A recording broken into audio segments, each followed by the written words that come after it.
The portrait watched him from across the study oil paint, rendering Victoria's smile with a permanence that mocked the impermanence of everything else. Damien Sinclair stood at the window, bourbon in hand, though he'd lost the ability to enjoy its burn 2 centuries ago, watching rain streak the glass. Seattle's perpetual gray suited him. 400 years of walking the earth, and he'd never found a city that understood melancholy quite like this one. The clock struck 2. He didn't need to look. Time had become a rhythm in his bones, each second measured against the weight of all the seconds that came before. 10 years since Victoria died. 3,650 days. He'd counted every one. The bourbon went down smooth, wasted on a palate that registered temperature and texture, but no longer pleasure. Damien set the glass on his desk beside the baby shoe, small leather still holding the curve of Gabriel's foot from a decade ago. He kept it in a drawer for years, unable to look at it, unable to throw it away. Recently, he'd taken to leaving it out, a talisman against forgetting that he was more than just king. The study door remained closed. Beyond it, the castle, not the fairy tale kind, but the real stone and mortar fortress, built into the Cascade Mountains, hidden from satellite surveillance by technology, and older magic settled into its nightly rhythms. Vampires didn't sleep, but they understood the value of stillness, of pretending the world operated on human schedules. It made the transition easier when they had to walk among the living. Damien crossed to the portrait, studying the brushstrokes that captured Victoria's cheekbones, the warmth in her brown eyes that had first arrested him in an emergency room 15 years ago. He'd been saving Gabriel, yes, even then. When the boy was barely 5, there had been threats, and she'd been the nurse who didn't flinch when his wound knitted itself shut faster than human tissue should. She'd simply met his eyes, handed him a clean shirt, and whispered 2 words that changed his existence. I know. Most humans who learned the truth either worshipped or ran. Victoria had done neither. She'd gone home, researched everything she could find on vampires, myths, and facts tangled together in the mess of human understanding, and shown up at his door 3 days later with a list of questions and a thermos of coffee. Real coffee, not the pretentious, overpriced stuff, just diner brew strong enough to strip paint. She'd sat across from him and asked about his life as though he were simply a man with an unusual medical condition, rather than a predator who'd walked the earth since the age of sail. He'd fallen in love with her curiosity first. The rest followed like dominoes. Damien's phone vibrated against his hip, an intrusion he almost ignored. Only 3 numbers had access to this line: Drake, his head of security, Vivian, his closest counsel advisor, and Gabriel's personal guard. The screen showed an unknown number. Impossible. The encryption alone should have blocked unauthorized calls, and the deeper wards woven into the phone's circuit board would fry any hacking attempt. He answered with the same tone he'd used for 400 years when someone dared something impossible. State your business. The voice on the other end belonged to a woman, American accent, Pacific Northwest regional markers, suggesting she'd grown up somewhere between Portland and Vancouver. Tired. Not the exhaustion of a missed night's sleep, but the bone-deep weariness of someone who'd been running on fumes so long, she'd forgotten what rest had felt like. Yet underneath the fatigue lay steadiness, the kind nurses and emergency responders developed after seeing enough tragedy to know panic accomplished nothing. The words tumbled out in a rush, professional training warring with civilian confusion. She'd found a boy, unconscious, in an alley behind Pike Place Market. No pulse, but warm. She emphasized that twice medical background, showing through and holding a ring with a phone number engraved inside. Damien's world contracted to a pinpoint. The bourbon glass in his other hand shattered shards embedding in his palm. Blood welled and healed before it could drip. His voice, when it emerged, came from somewhere deeper than his chest, the command of centuries compressed into syllables. Describe him, every detail, now. She rattled off observations maybe 10 years old. Dark hair, unnaturally pale, even for a sick child dressed in what she called weird fancy clothes. Velvet waistcoat, actual silver buttons, handmade trousers that looked like they belonged in a period drama. Damien's free hand found the edge of his desk wood grain, pressing patterns into his palm as he forced himself to remain still. His eyes. What color are his eyes? A pause, confusion bleeding through the line. They were closed. He was unconscious. Didn't he understand that the command left no room for argument, centuries of absolute authority compressed into 3 words? Open them. He heard her breath catch, heard fabric rustle. As she maneuvered the boy's face toward whatever light the alley offered at, he glanced at the clock, 11:43 at night. Then a sharp intake of breath, the sound people made when confronted with something that shouldn't exist. Her description confirmed what he already knew. Amber irises shot through with gold that moved like embers in a dying fire. Gabriel had inherited Victoria's warm brown eyes, but Damien's luminescence, the genetic marker that appeared in every member of the Sinclair bloodline for the past 600 years. Damien found himself standing, though he couldn't remember rising. The silence stretched between them, a gulf filled with implications he wasn't ready to process. Finally, he forced his voice to steady. Your name. Not a question, a demand. She hesitated, smart woman recognizing power when she heard it, then answered, Sarah Mitchell. Mitchell. The name detonated in his mind like a silver grenade. Victoria's maiden name, Grace's surname. The family that had produced the woman he loved and the woman who killed her, both bound by blood and separated by choices that ended in tragedy. But Grace was dead, had been dead for 19 years. He'd verified it himself after Victoria passed, making certain her sister found peace, even if she'd denied his wife the same. Unless Grace had left something behind. Someone. Damien's mind raced through possibilities while his mouth continued the interrogation. Sarah Mitchell insisted the boy needed a hospital civilian instinct, overriding whatever danger sense should have warned her not to involve herself. He cut through her protests with surgical precision. Stay exactly where you are. Touch nothing. Let no one approach him. Do not call anyone else. We are coming. She tried to ask who we were. He ended the call. The next 3 minutes blurred into action. Damien hit Drake's emergency line, relaying Gabriel's location and the impossible detail about the woman who'd found him. Drake's response came clipped and professional, but Damien heard the undercurrent of shock. Mitchell, after all these years. Drake had been there when Grace fled, had watched Damien honor Victoria's dying wish to let her sister live, despite the poison that had killed the woman they both loved. Damien grabbed his coat, unnecessary for warmth, but humans expected it, and was halfway to the garage when Vivian intercepted him in the corridor. She moved with a liquid grace of her 250 years silver hair pulled into an elegant knot, violet eyes sharp with the intelligence that had kept her alive through 3 different vampire regimes. Sire Drake informed me, you can't go personally. If this is a trap, he kept walking. She matched his pace, shorter legs compensating with the preternatural speed they all possessed. Then it's a trap I'm walking into. He's my son, Vivian. Which is exactly why Kane and his faction would use him as bait. Let Drake handle the retrieval. You're needed here to manage the council. They're already questioning your fitness to rule. If you abandon your post for... Damien stopped so abruptly she overshot by 3 steps. When he turned, something in his expression made even Vivian, who'd stared down challengers twice her size, take an involuntary step back. Let me be perfectly clear. I am going to retrieve my son. While I'm gone, you will hold the council in check. If anyone moves against me, you have my authorization to respond with extreme prejudice. Is that understood? Vivian studied him for a long moment, then dipped her head in acknowledgement. As he turned to leave, her voice followed him down the corridor. For what it's worth, I think you're right to go. A king who won't fight for his own isn't worth following. The garage held 15 vehicles, all electric, to minimize the noise that might draw human attention, all black, to blend with Seattle's perpetual twilight. Damien slid into the Tesla Model S, Drake already waiting in the passenger seat. 2 additional vehicles idled behind them, medical team and security detail prepared for whatever they might find. Drake handed him a tablet displaying satellite feeds of Post Alley. Thermal imaging showed 1 human heat signature, Sarah Mitchell presumably kneeling beside a cooler spot that barely registered. Gabriel. Damien's jaw tightened. His son's body temperature had dropped below normal, a sign of severe trauma in vampires. Whatever had happened, Gabriel had burned through his energy reserves trying to heal and failed.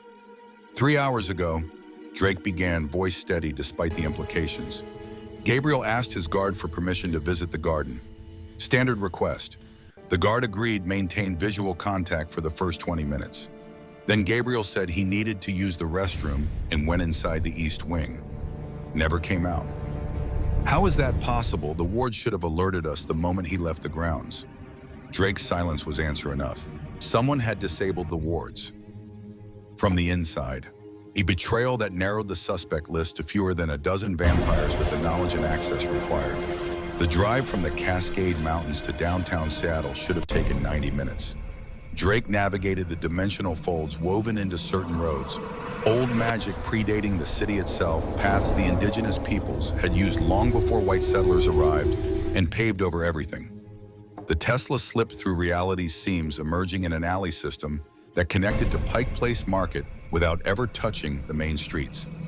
Damien watched the city scroll past through windows tinted dark enough to prevent accidental sunburn. Seattle at night belonged to the desperate, in the dam, the homeless huddling under highway overpasses, and the addicts searching for their next fix in Pioneer Square's shadowed doorways. He'd lived here for 30 years, long enough to watch the tech boom transform neighborhoods from working-class grit into sterile condos that priced out everyone who'd built the city's character. Victoria had hated the changes. She'd grown up in a Seattle that still remembered its fishing village roots before Amazon turned South Lake Union into a corporate campus and Google bought up half of Fremont. Post Alley appeared in the windshield, narrow and slick with rain. The medical van pulled up first, blocking the entrance, while Damien's vehicle rolled silently to a stop 3 feet from where a woman knelt in a puddle, her jacket draped over a small figure propped against the brick wall. Damien stepped out into the rain that immediately soaked his shoulders. He barely noticed. His entire focus had narrowed to the boy, to Gabriel, pale and still, in a way that triggered every protective instinct 400 years of fatherhood had ingrained. He crossed the distance in 3 strides that looked human normal, but covered the ground faster than strictly possible, dropping to one knee beside his son. Gabriel's chest rose and fell in shallow movements. Alive. The relief hit like a physical blow. Loosening tension Damien hadn't realized had locked every muscle in his body. He reached out with hands that wanted to shake, tilting Gabriel's face into the light. The burns on his neck told the story, silver enchanted, applied with precision to cause maximum pain while avoiding lethal damage. This wasn't an assassination attempt. It was a message. I put my jacket over him. He seemed cold. Damien looked up. The woman, Sarah Mitchell, watched him with eyes that held concern rather than fear. She'd risen when he arrived, but hadn't retreated, remaining close enough to intervene if she judged it necessary. Protective instinct over a stranger's child. Interesting. She looked older than her voice suggested, early 30s rather than 20s, with the kind of face that revealed its attractiveness slowly rather than stunning at first glance. Dark hair pulled into a practical ponytail, minimal makeup that had smeared in the rain clothes that spoke of utility over fashion. The jacket she'd given Gabriel bore patches on the sleeves, Swedish Medical Center Emergency Medical Services. Former EMT, current medical professional. That explained the steadiness, the clinical assessment, the immediate call rather than panic. Damien returned his attention to Gabriel, fingers gentle against his son's throat, checking the pulse he knew would be faint. The medical team arrived with their pod, a piece of technology that looked like a stretcher, but functioned as a mobile intensive care unit. They moved with the efficiency of people who drilled this scenario 100 times, sliding Gabriel onto the platform and initiating scans that would tell Damien everything about his son's condition in the next 60 seconds. "You called me." He directed the words at Sarah without looking away from Gabriel. "The ring had my number. How did you know to call?" "I didn't know anything. Kid was dying, ring was clearly important, seemed worth a shot. Simple, direct, the truth or close enough to it that Damien's centuries of reading people detected no deception. She'd acted on instinct and training, the kind of split-second decision-making that separated competent medical personnel from the merely adequate. "How did you touch the crest without burning?" Sarah glanced at her palm, flexing her fingers as though checking for injuries she might have missed. "I didn't know I shouldn't." Drake approached, tablet in hand, camera discreetly photographing the scene. He'd catalog every detail, the exact position of Gabriel's body, the pattern of rain on the pavement, the trajectory Sarah would have taken approaching from the street. Later, forensics would reconstruct the timeline, searching for clues about who dumped Gabriel here and why. Damien stood addressing Sarah directly for the first time. "You found Prince Gabriel alive. That's all that matters. But you contacted me directly using a number that shouldn't exist on any device accessible to civilians. That raises questions. Prince, the word came out, flat disbelief, warring with the evidence before her eyes. Prince of what?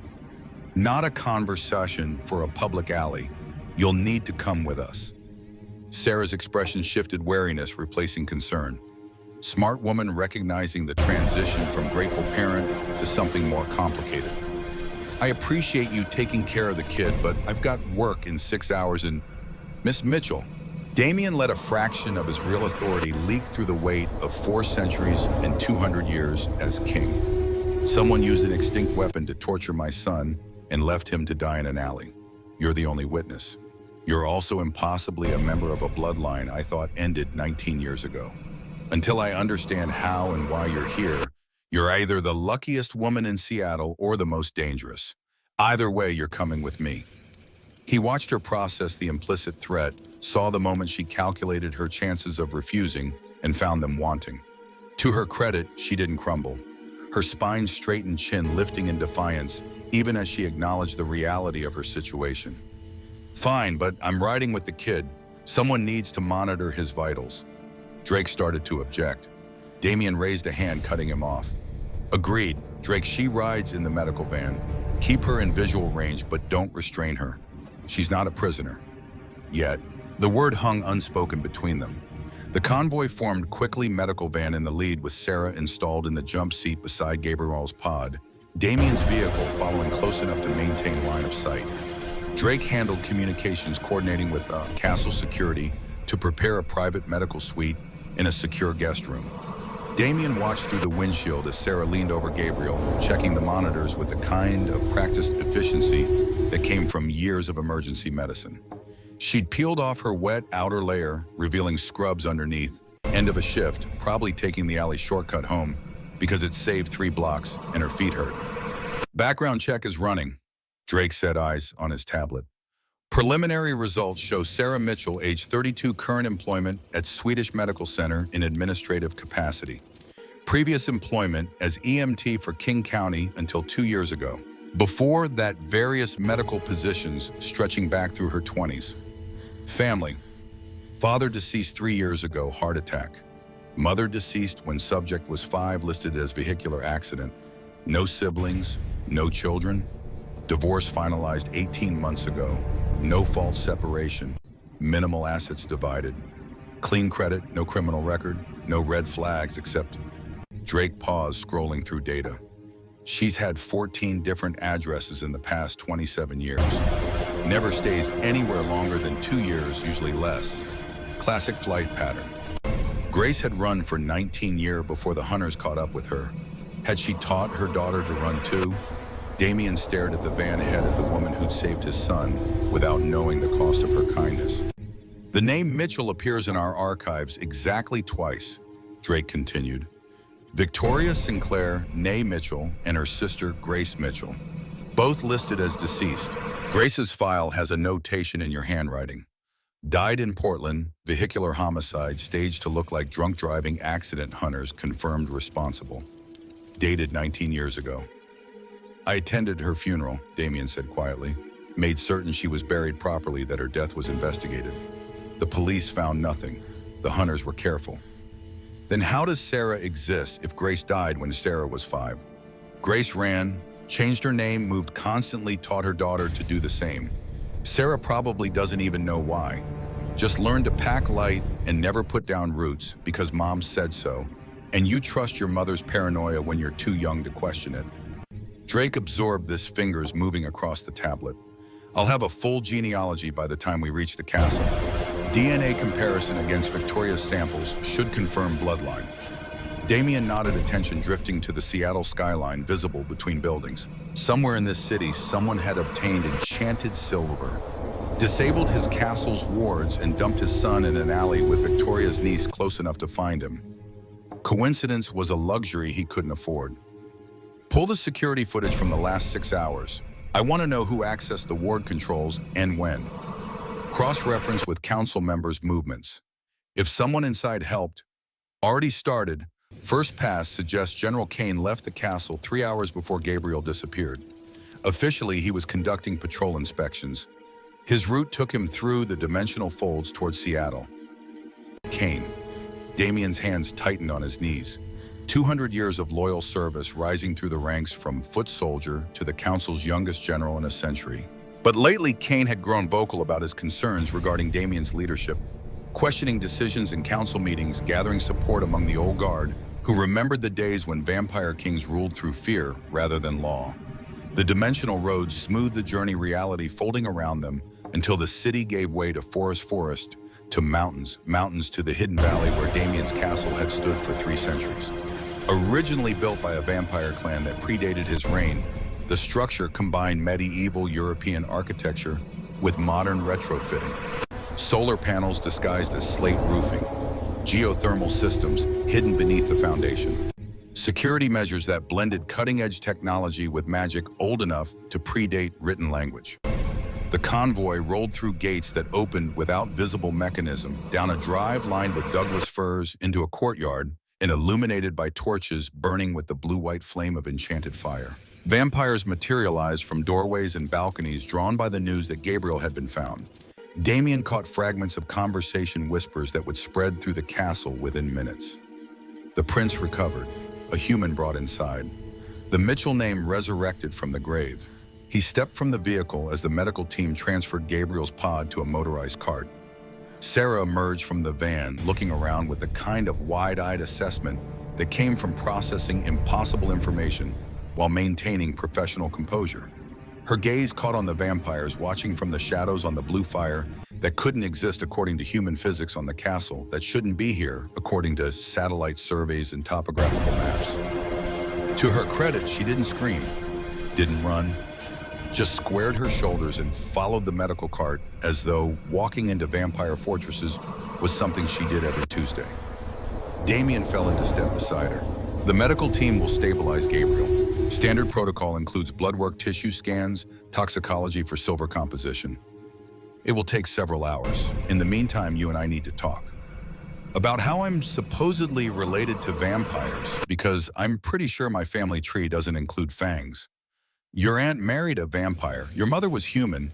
You're human, but genetics aren't the issue. Access is. That ring Gabriel was holding, it's been in my family for 600 years.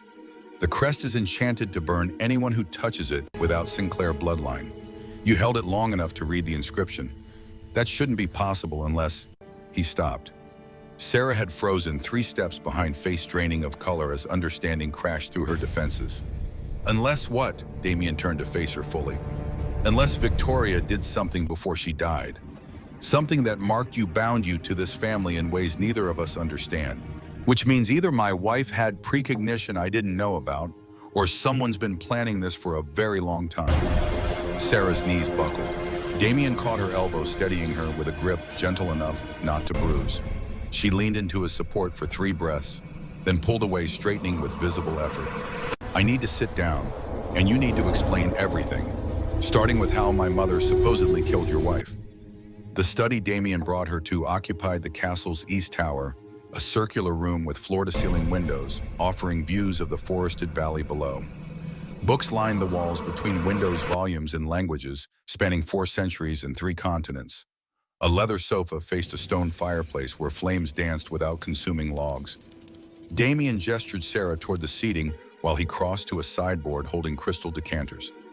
Bourbon, whiskey, wine. Water. Something tells me I need a clear head for this conversation. He poured filtered water into a glass, added ice from a bucket that somehow stayed frozen despite the fire's warmth, and delivered it to her before settling into the chair opposite. For a long moment, neither spoke. Sarah sipped her water. Damien studied the woman who shared his dead wife's profile, her nose, the angle of her jaw. Genetics expressed themselves in bone structure and mannerisms, the way Sarah tucked her hair behind her ear, mirroring a gesture Victoria had made 1,000 times. Tell me about your mother, he began. What do you remember? Sarah's fingers tightened on the glass. Not much. I was 5 when she died. Car accident, they said. Dad never wanted to talk about it. We moved to Montana right after the funeral, then Colorado, then Arizona. Different state every year or 2 until I turned 18. I thought he couldn't hold a job. Turns out he was running. From what I don't know, he died 3 years ago without explaining. Heart attack at 57. Too young, too sudden. I went through his papers afterward, found newspaper clippings about Mom's accident. The police report didn't match his version. He said she died in Seattle. Reports said Portland. He said it was instant. Reports said she lived long enough to be transported to the hospital, died in surgery. I spent a year trying to find out why he lied. Hit dead ends everywhere. Damien leaned forward, elbows on knees. Your mother's real name was Grace Mitchell. She was Victoria's younger sister by 3 years. They grew up in a family that traced its lineage back to the original vampire hunters of medieval Europe. Not the Hollywood version with crosses and stakes. Real hunters. People who understood vampires were neither demons nor invincible, just a different species with different rules. Sarah set down her glass with deliberate care. You're telling me my family hunted vampires? For 6 generations. Grace was trained from childhood combat weapons, vampire physiology, how to identify nests, how to move between our world and yours without detection. She was good. Probably would have led the family if Victoria hadn't complicated everything by falling in love with the thing Grace had been raised to kill. You. Me. Damien rose, crossing to the window. Rain had started again, drops sliding down glass that was thicker than it appeared, reinforced with the same materials NASA used for spacecraft. I met Victoria 15 years ago. Gabriel, he was younger then, just turning 5, had been targeted by a rival vampire faction. Assassination attempt. I got him to safety but took damage in the process. Victoria was the emergency room nurse who stitched me up. She saw things heal too fast, put together details that should have been impossible. And instead of running or calling authorities, she asked questions. He turned back to Sarah. Your aunt was brilliant, curious, brave to the point of recklessness. She researched vampires the way other people researched rare diseases, tracking down sources separating myth from fact. When she showed up at my door 3 days later, she had a list of questions and zero fear. It was the most refreshing conversation I'd had in a century. And you fell in love. Slowly, then all at once. Victoria saw me, not the king or the predator, just Damien, a man who happened to be immortal and deeply tired of politics. We kept it secret for 2 years. Then Grace found out. Sarah's expression shifted, pieces falling into place. She tried to stop it. She tried to save her sister. From her perspective, Victoria was under the thrall of a monster. Grace believed I'd use vampire powers to seduce Victoria, that eventually I'd drain her dry or turn her into something she wasn't. So Grace did what hunters do. She used enchanted silver. Damien returned to his chair, the memory weighing on him like physical mass. Enchanted silver is different from regular silver. Regular silver burns vampires on contact, causes pain, but heals. Enchanted silver binds to our cellular structure, prevents healing, spreads through the bloodstream like radiation. It's agonizing and in sufficient doses, fatal. The formula was supposedly destroyed 2 centuries ago in a purge. Somehow Grace acquired it. She poisoned Victoria. She tried, mixed it into tea diluted enough that Victoria wouldn't taste the metallic tang. But Victoria was already pregnant, had been for 3 weeks. We were planning to wait until Gabriel was old enough to understand before turning her. The silver bonded with the pregnancy hormones, created a compound that was killing them both. The silence stretched. Sarah's knuckles had gone white around her water glass. By the time I realized what was happening, it was too late to reverse. Turning her would have killed the baby. Trying to abort would have killed her. The only option was to let the pregnancy continue and hope Victoria's immune system could filter enough silver to keep the baby viable. It did. Barely. Gabriel was born at 38 weeks underweight, but alive. Victoria died 8 minutes later. Sarah's voice, when she found it, was barely above a whisper. Did she know that Grace had... Yes, Victoria figured it out in the 2nd trimester. Grace had already run by then, realized what she'd done and fled. Victoria's last words to me were a request. She made me promise to let Grace go, to not hunt her down, to understand that her sister thought she was protecting her. And you kept that promise. I did. I tracked Grace to confirm she'd reached safety, made sure she had money and documents to start over. Watched from a distance as she built a new life in Portland under a different name. When the hunters caught up with her 19 years ago, I attended her funeral from the back row, verified the investigation, and closed the file. I thought that was the end of the Mitchell line. Sarah stood abruptly, pacing to the window. Her reflection stared back from the glass, features distorted by rain running down the exterior. My mother killed your wife, and you let her live. I honored Victoria's dying wish. There's a difference. But you knew, all this time you knew, and when those hunters killed Mom, I tried to stop it, arrived 3 hours too late. Grace had gotten careful over the years, changed her patterns, but she'd made one mistake. She'd written down the formula for enchanted silver. Some kind of insurance policy, I think. The hunters wanted it, she refused. They staged the accident to look like she'd been drinking, ran her off the road, took the body and whatever documents she'd been carrying. I searched her apartment afterward, found nothing. Assumed the formula died with her. Sarah pressed her forehead against the glass. Did Dad know about all of this? I don't know. Grace might have told him, might have kept him ignorant for his protection. Either way, he did what he had to do, kept you safe, kept you moving, made sure you learned not to stay anywhere long enough to form patterns. We were running from vampire hunters. All those years I thought he was just paranoid or unstable. Turns out he was saving my life. Damien said nothing. Sometimes the truth needed silence to settle. After a moment, Sarah turned from the window. That ring Gabriel was holding.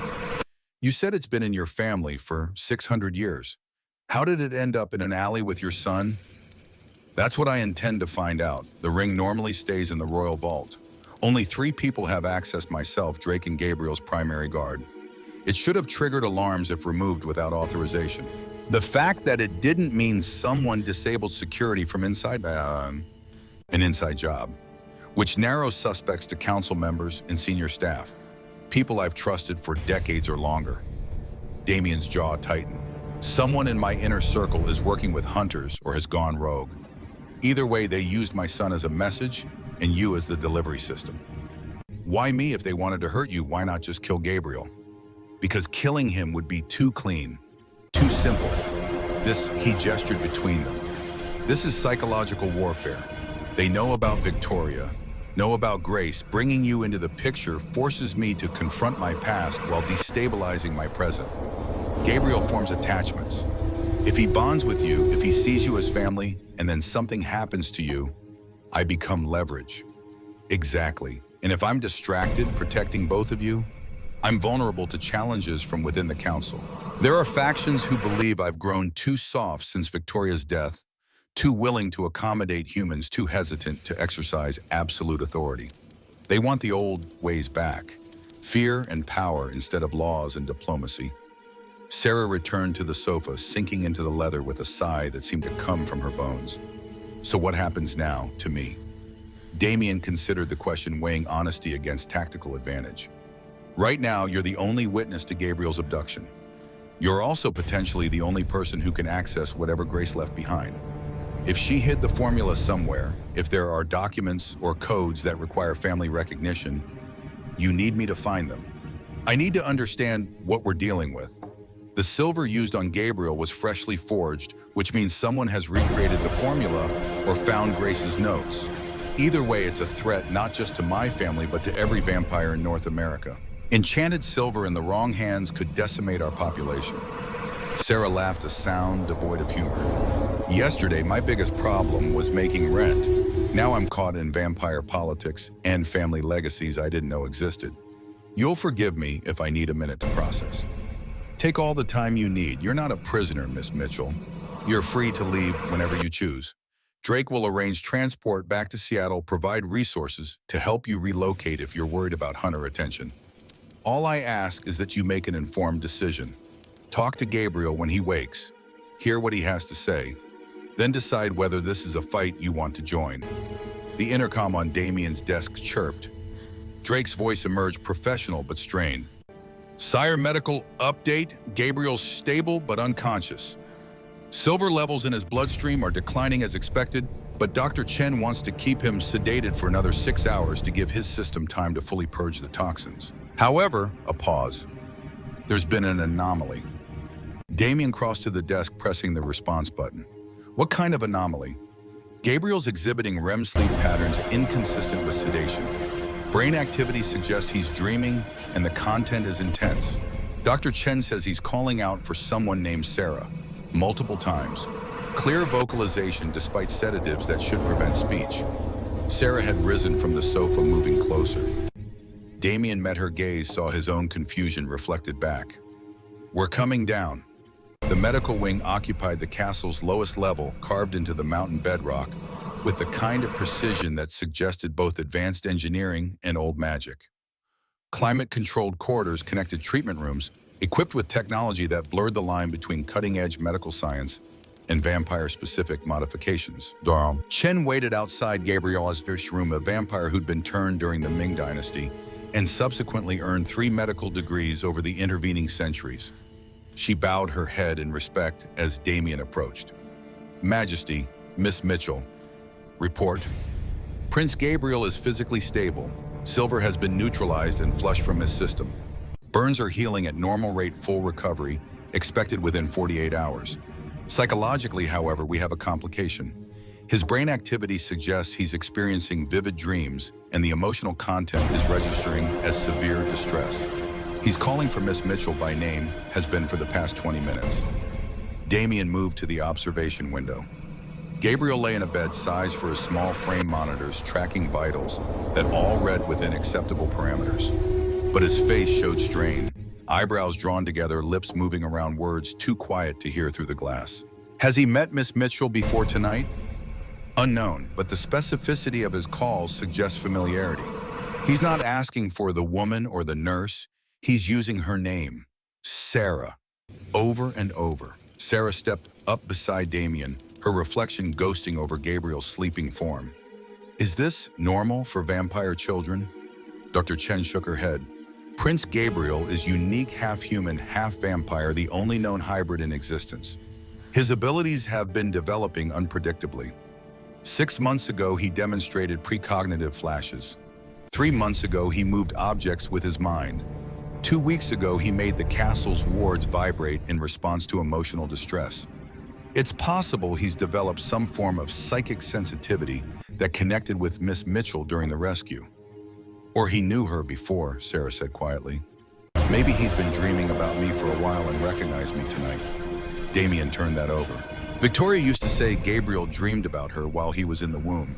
She'd feel him kick when she sang certain songs, go still when she was upset. If his psychic abilities manifested that early, they might extend beyond normal perception.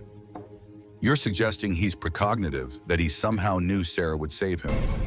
I'm suggesting we don't understand the full scope of his powers. And until we do, we need to be very careful about what connections we sever. Sarah crossed her arms. Meaning you want me to stay until he wakes up. Meaning I'm asking you to consider it. Gabriel has been through trauma. If his subconscious has latched onto you as safe harbor, removing you abruptly could cause psychological damage.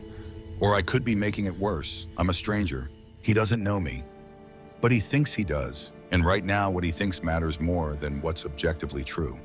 Dr. Chen cleared her throat.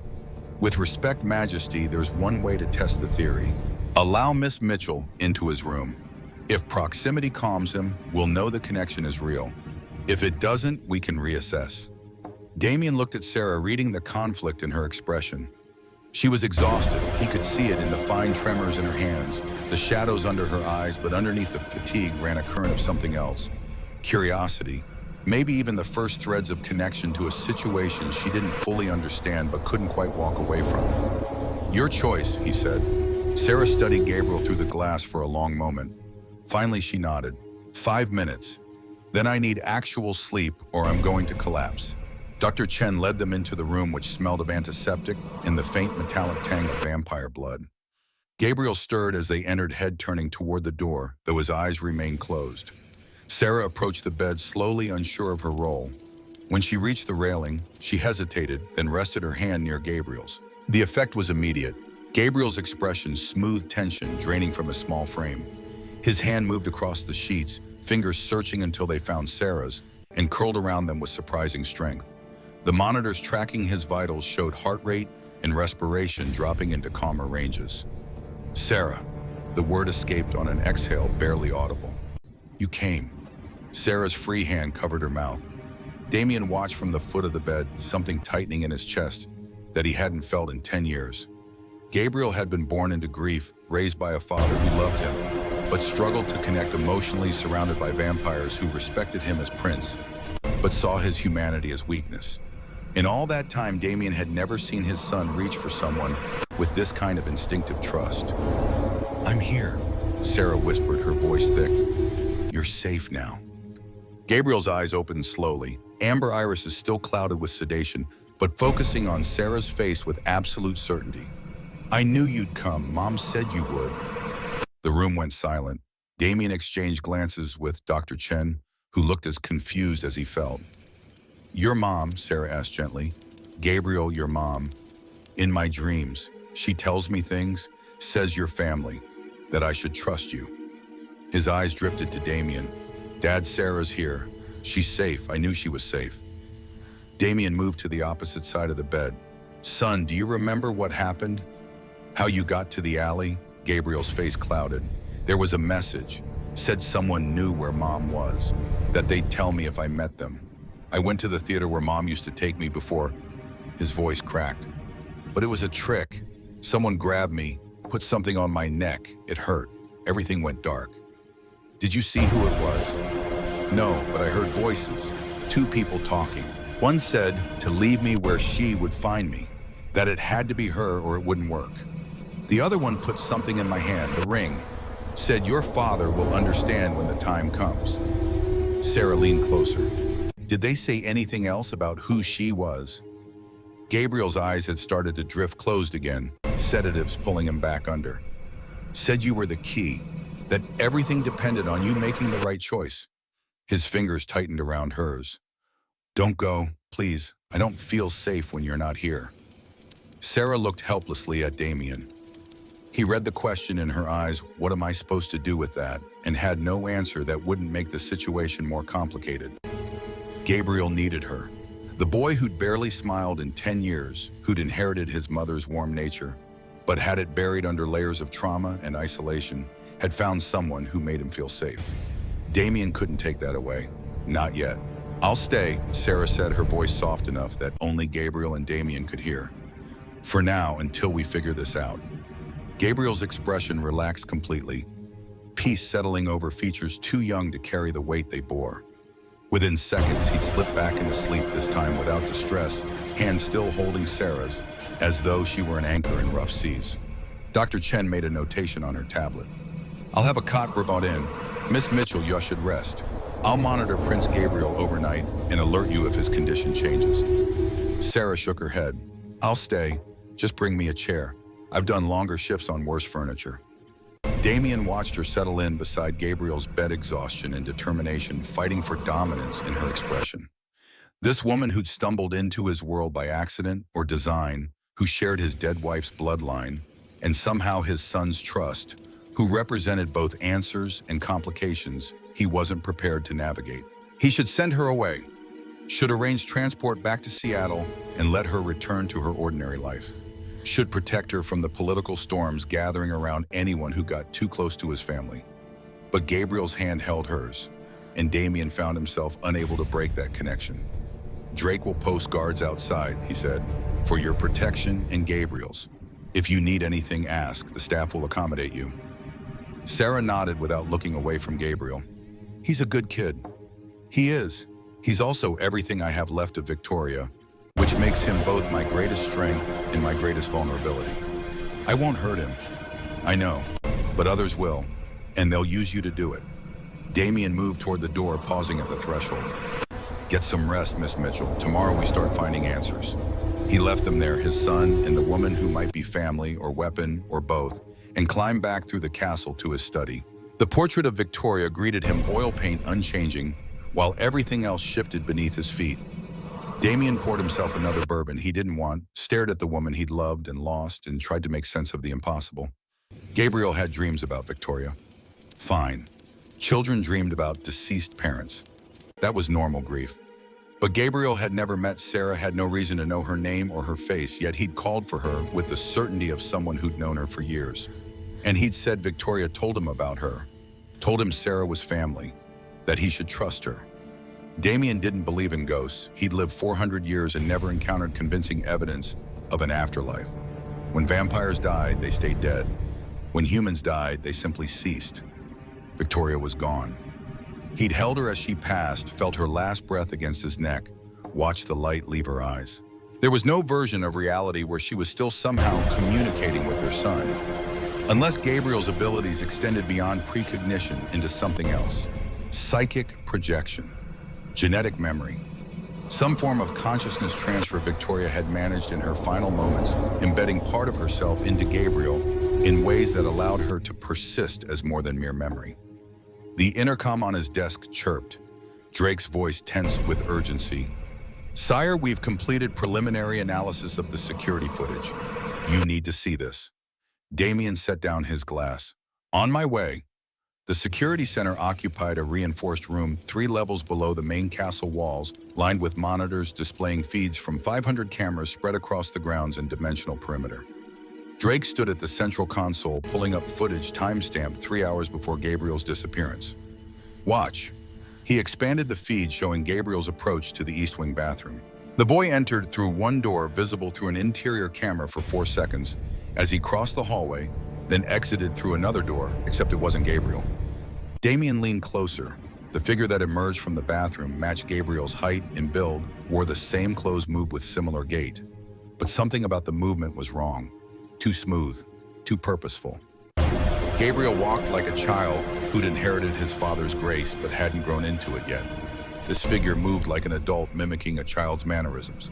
"Shapeshifter," Damien said, "or illusion magic. We're running analysis on the thermal signature. Either way, someone swapped places with Prince Gabriel in that hallway." The guard never noticed because he was watching the door, expecting Gabriel to emerge within normal time frame. The fake Gabriel walked back to the garden, maintained position for 90 minutes, then complained of feeling ill and asked to return to his quarters. Guard escorted him inside.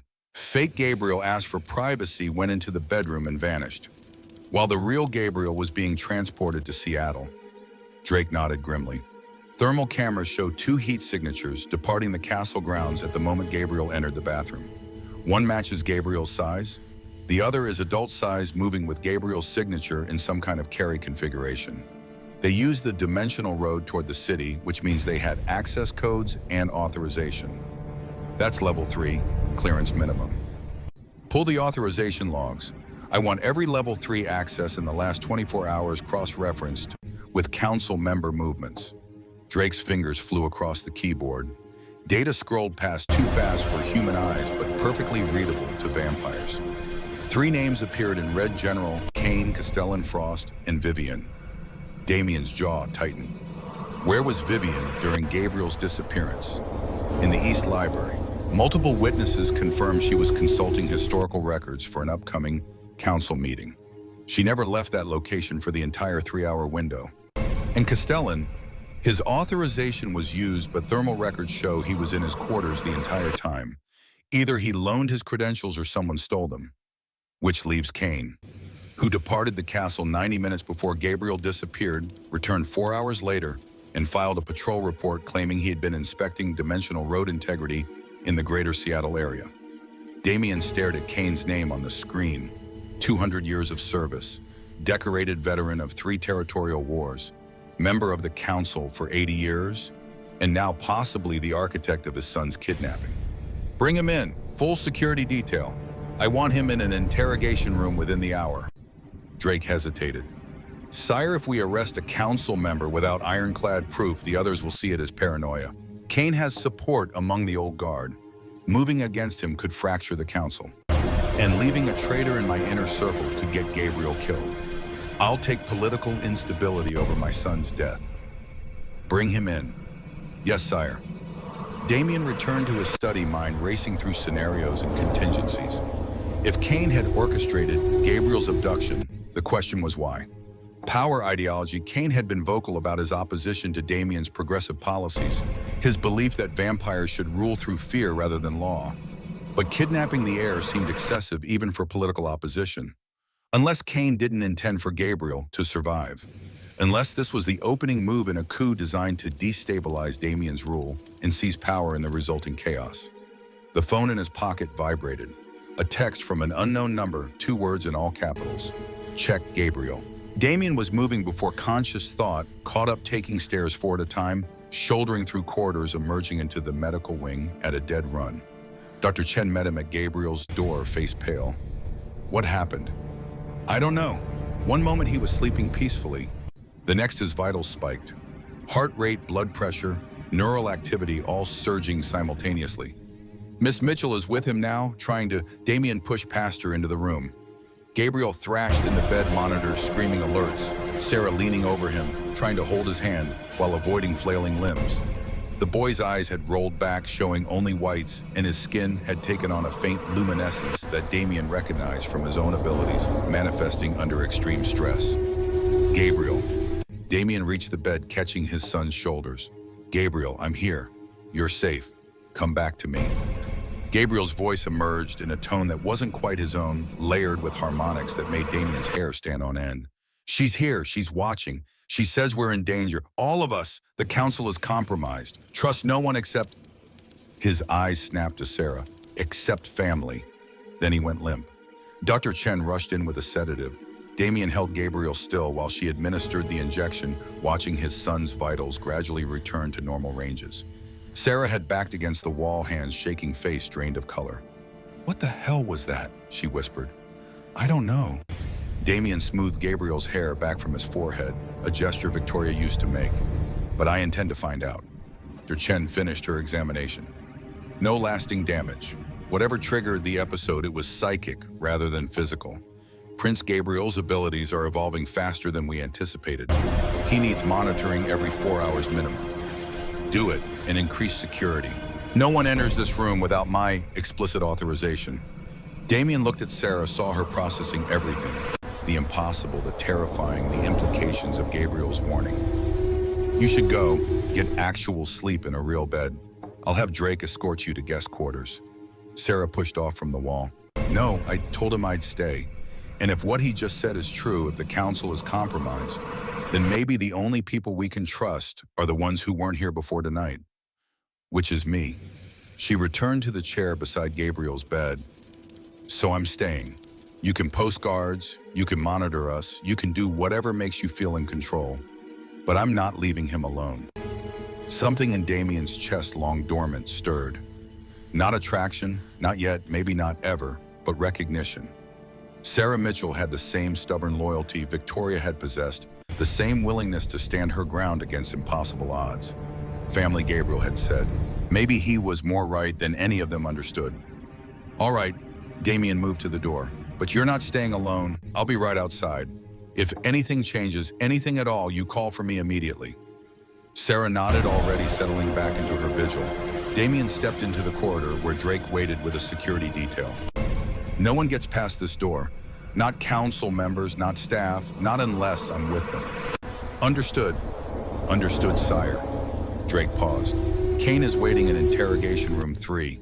He's demanding to know why he was summarily arrested. Let him wait. I want him uncomfortable. Uncertain. People make mistakes when they're off balance. Damien made his way to the interrogation level, a section of the castle most residents pretended didn't exist.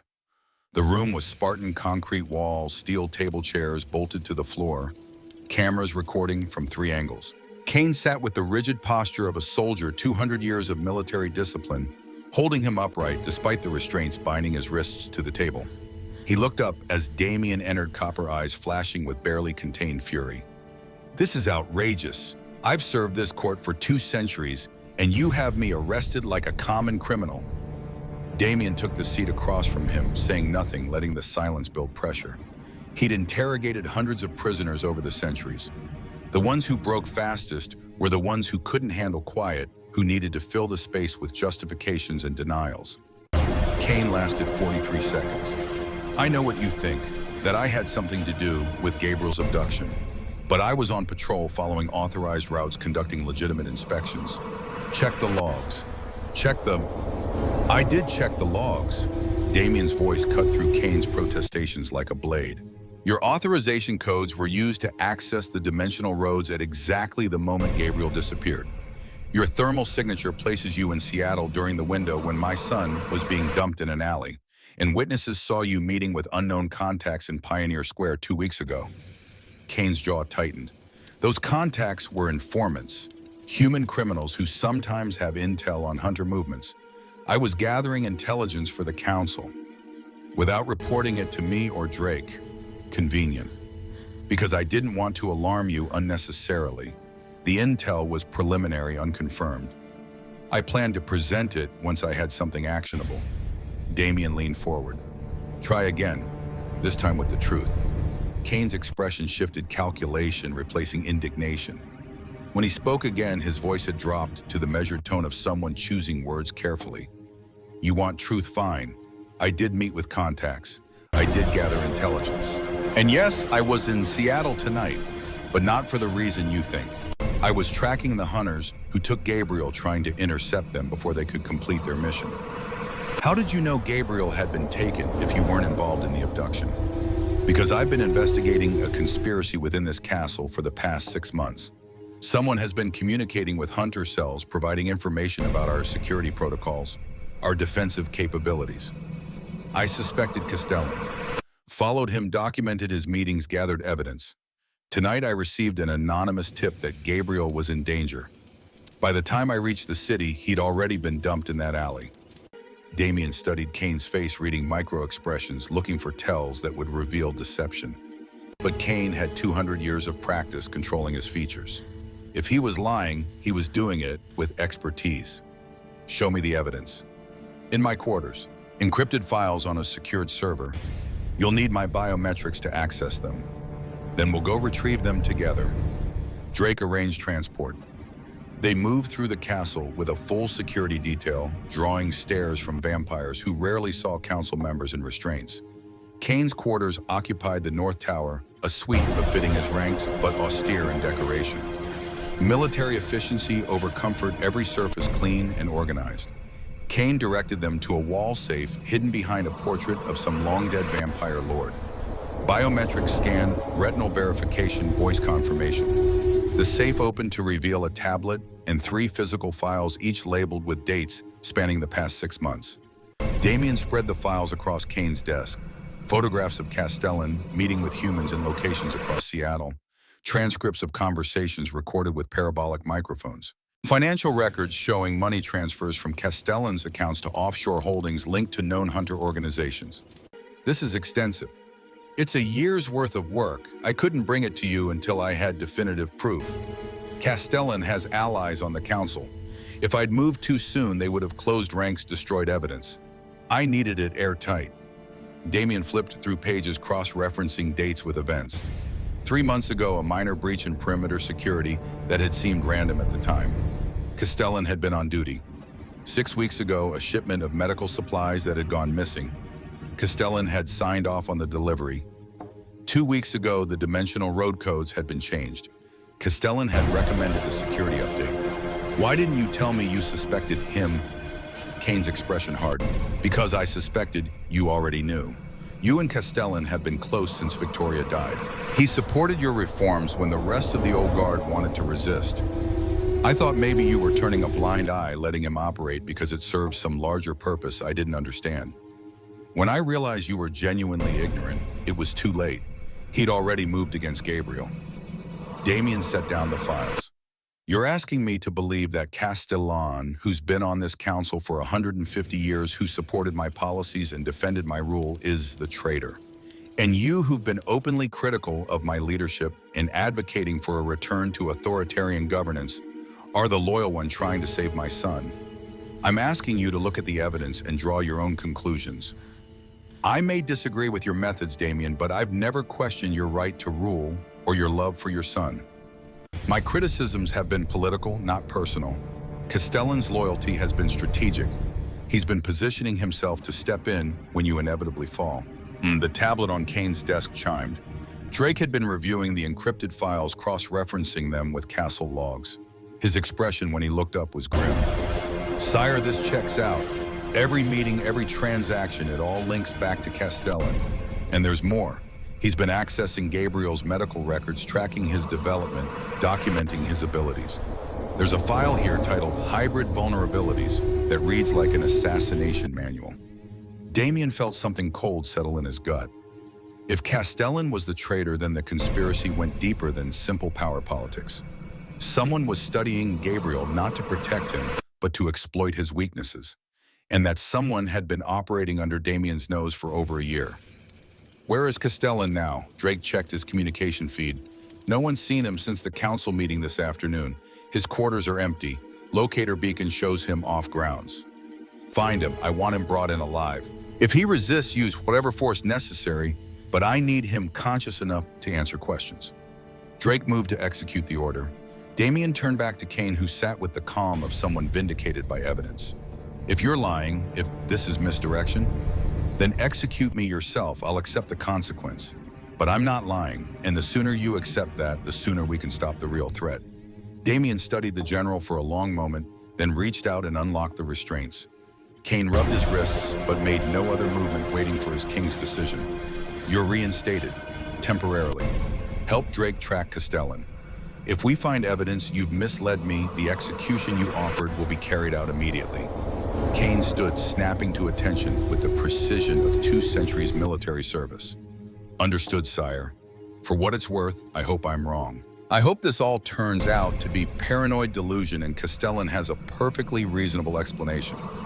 But in 400 years, have you ever seen me paranoid? He hadn't. Kane was many things: traditional, inflexible, occasionally dogmatic, but never paranoid. If he'd spent 6 months building a case, he believed the threat was real. Damien left Kane coordinating with Drake and returned to the medical wing, where Sarah still sat vigil beside Gabriel's bed. She dozed off in the chair, head tilted at an angle that would give her a terrible neck ache. Gabriel slept peacefully, one hand extended toward her, even in unconsciousness. Damien settled into a chair against the opposite wall, watching them both. His son and the woman who'd appeared like an answer to a question he hadn't known to ask. Gabriel had called her family, had said she was the key. Trust no one except family, his strange episode had warned. What if Victoria had known? What if in those final moments she'd seen some version of the future and made arrangements binding protections and contingencies into the very fabric of Gabriel's existence? The crest that should have burned Sarah, but didn't. Gabriel's dreams about someone who matched her description. The timing of her appearance, exactly when Gabriel needed rescuing. Too many coincidences. Too much convergence around a woman who claimed to be nothing more than a former EMT working administrative shifts to make rent. But Sarah Mitchell was Grace's daughter, which made her Victoria's niece, which made her Gabriel's family by blood, if not by law. And if there was one thing Damien had learned in 400 years, it was that blood had a way of asserting itself regardless of circumstance. He pulled out his phone, composing a message to his most trusted research specialist. 3 words: investigate Sarah Mitchell. Then he added parameters. Employment history, financial records, medical files, every digital footprint she'd left in 32 years of existence. If there were secrets buried in her past, he needed to find them before they found him. The phone buzzed with a response. Already working. Preliminary sweep shows anomalies. Full report by dawn. Anomalies. Damien almost smiled. Of course there were anomalies. Nothing about this situation made sense without it. He pocketed the phone and let his head fall back against the wall. Exhaustion pulling at consciousness he usually kept tightly controlled. 400 years of discipline suggested he should stay alert, maintain vigilance, guard against threats that might materialize while his attention wavered. But Sarah slept 3 feet away, vulnerable and trusting despite every reason to flee. And Gabriel breathed peacefully for the first time in hours, hand reaching toward family he'd found through means that defied explanation. Sometimes Damien thought you had to trust the inexplicable. Sometimes you had to believe that the universe occasionally bent in your favor, even when logic suggested otherwise. He closed his eyes, letting himself drift in the space between waking and sleep, and tried to remember the last time he'd felt something other than duty or grief. Tried to remember what hope tasted like before Victoria died and took all the light with her. Somewhere in the castle, hunters and traders plotted. Somewhere beyond the dimensional roads, enemies gathered strength. But here in this sterile room with its beeping monitors and antiseptic smell, something fragile and new took root. A connection, a possibility. the first green shoot of something that might eventually bloom if he could keep everyone alive long enough to see it grow. Damien opened his eyes one last time before letting sleep claim him. Sarah shifted in her chair, murmuring something inaudible. Gabriel's fingers twitched toward her. And in the portrait that hung in Damien's distant study oil paint, captured Victoria's smile with a permanence that mocked mortality, and whispered, "I told you so." Sarah woke to silence so complete, it felt like a physical presence pressing against her eardrums. The chair had molded itself to her spine during the night, leaving vertebrae that protested every micro-movement. Gray light filtered through windows she didn't remember existing, illuminating a room that belonged in a science fiction film rather than lived experience. Medical equipment hummed at frequencies just below conscious hearing. Gabriel still slept, his hand now curled against his own chest, where hers had been before exhaustion forced her to shift positions. The door opened without sound. A woman entered carrying a tray that smelled of coffee, strong enough to resurrect the dead eggs prepared in ways Sarah's childhood budget had never allowed, and fruit cut into geometric precision. She set it on the rolling table without speaking, bowed her head in a gesture Sarah couldn't interpret, and departed as silently as she'd arrived. Sarah stared at the food. Her stomach growled despite the surrealism of accepting breakfast. From vampires in a castle that shouldn't exist. The coffee tasted exactly right. Dark roast, no cream, 2 sugars she hadn't requested, but somehow they'd known. She drank it standing at the window, watching mist curl through valleys that stretched farther than Seattle's geography should permit. "Miss Mitchell." Drake's voice came from the doorway, professional courtesy masking whatever he actually thought about the human who'd infiltrated their world. "His Majesty requests your presence. I'll escort you to breakfast."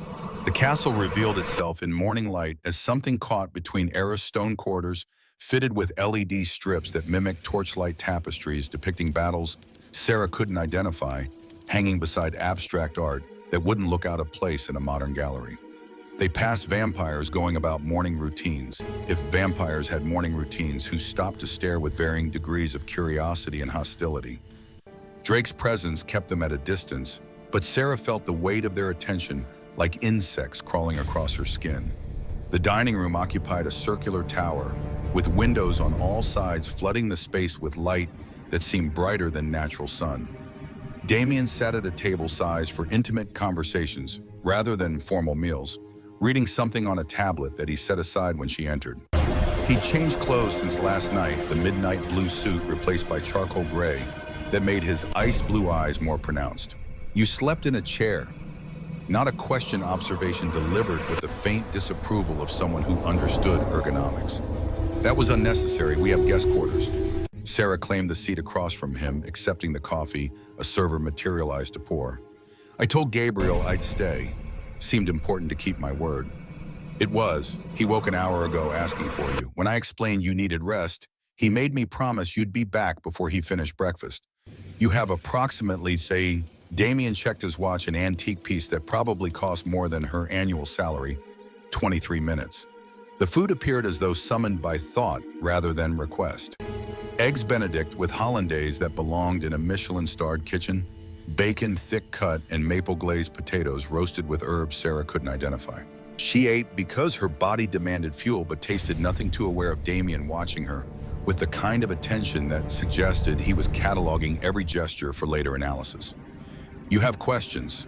He sipped coffee. He didn't need a remnant of humanity preserved through centuries of habit. "Ask them. Anything you want to know about what you've walked into. What happened to your family, what happens next. I'll answer with as much truth as I can offer." Sarah set down her fork. "Start with Victoria. You said she died giving birth. Walk me through those last weeks. I need to understand what my mother did and why." Damien's expression shifted, grief surfacing before discipline could suppress it.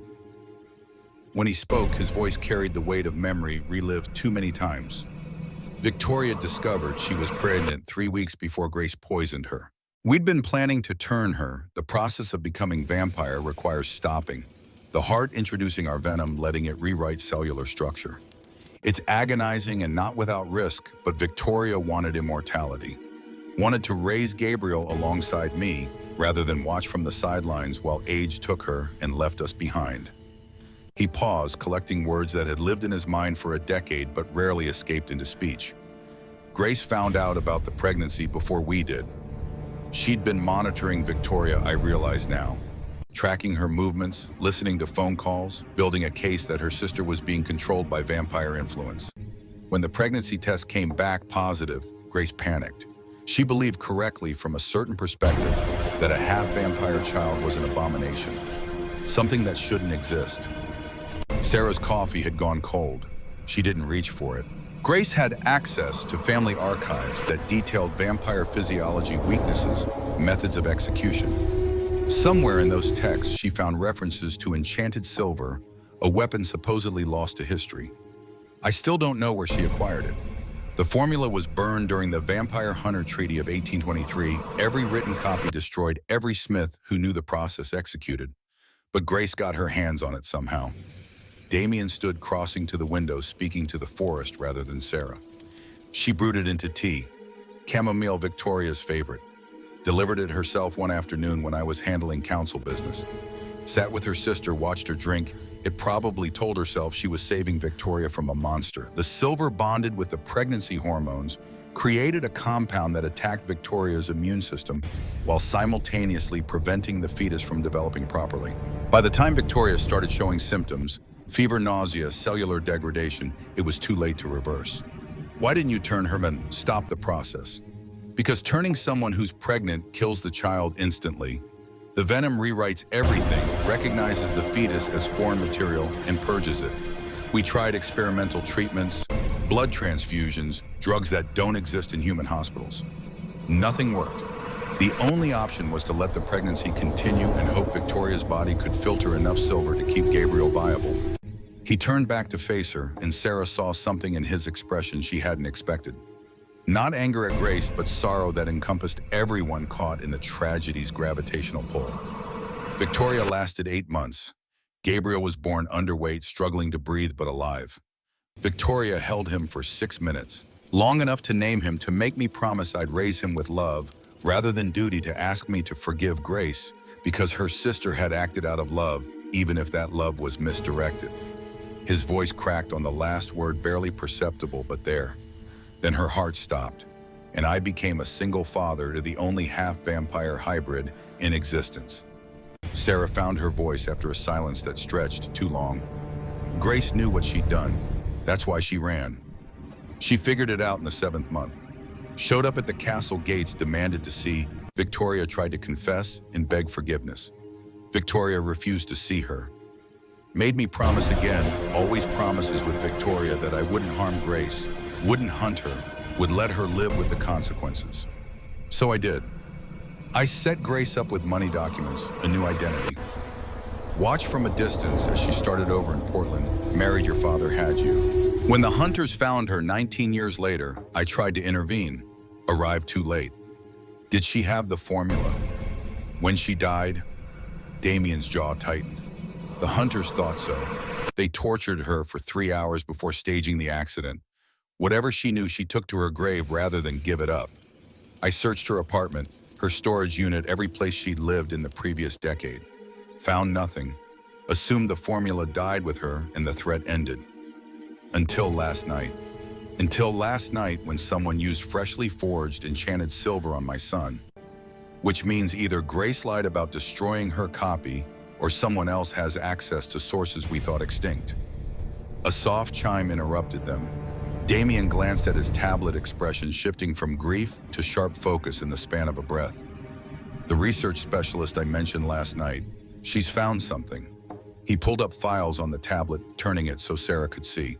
Her own face stared back from a dozen documents: driver's license, employment records, medical history. Layers of her life exposed and analyzed by strangers while she slept. Your mother was careful, Damien said, scrolling through data. Changed your surname 6 times before you turned 18. Moved you across state lines frequently enough to avoid pattern recognition. Homeschooled you until high school, minimizing your paper trail. You didn't exist in any meaningful database until you turned 16 and got your first legal ID. I know all this. Dad explained after Mom died that we had to be careful, that people might be looking for us. I thought he was paranoid. He was protecting you, but here's what's interesting.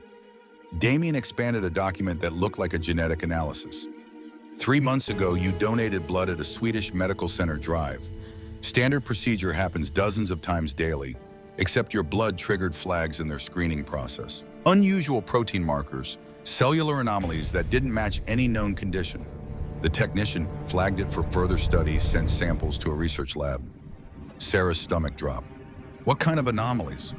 The kind that suggest repeated exposure to vampire biology. When humans spend significant time around vampires, their blood chemistry changes.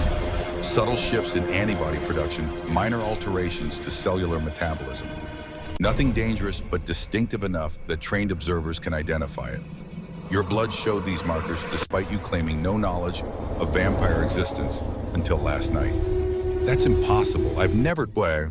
Which means either you're lying about your history or someone exposed you to vampires before you were old enough to remember. Damien met her eyes. Grace ran from hunters, but also from vampire society. What if she spent your early childhood in contact with our world? What if the first 5 years of your life included exposure you don't consciously recall? Sarah's mind raced backward, grasping for memories that existed only as impressions. Her mother singing in a language that wasn't English. Dreams of buildings that looked like castles. A woman with brown eyes who smiled at her with Victoria's warmth, though Sarah had never seen Victoria's face until last night's portrait. There's more. Damien pulled up another file, this one showing brain scans. The research lab ran neural imaging as part of their workup. Found unusual activity in your hippocampus and amygdala, the regions responsible for memory formation and emotional processing. The patterns suggest suppressed memories possibly induced through psychological intervention or psychic manipulation. Someone didn't want you to remember your early childhood. Grace did this. My own mother blocked my memories. Or someone did it to protect you. If you retain memories of vampire exposure, hunters could extract that information through interrogation. Easier to erase the danger than trust a child to keep secrets. Sarah stood abruptly, chair scraping against stone. The room felt too small, air too thick. So what am I? A sleeper agent, someone's pawn. You're telling me my entire life is built on manufactured ignorance. I'm telling you that you're the niece of a woman I loved, daughter of a woman who tried to save her sister through terrible means, and possibly the key to understanding a conspiracy that threatens everyone in this castle. Damien's voice remained level, infuriatingly calm. Whatever was done to you, whoever arranged it, you're here now. You saved Gabriel. That's the only fact that currently matters. The door opened.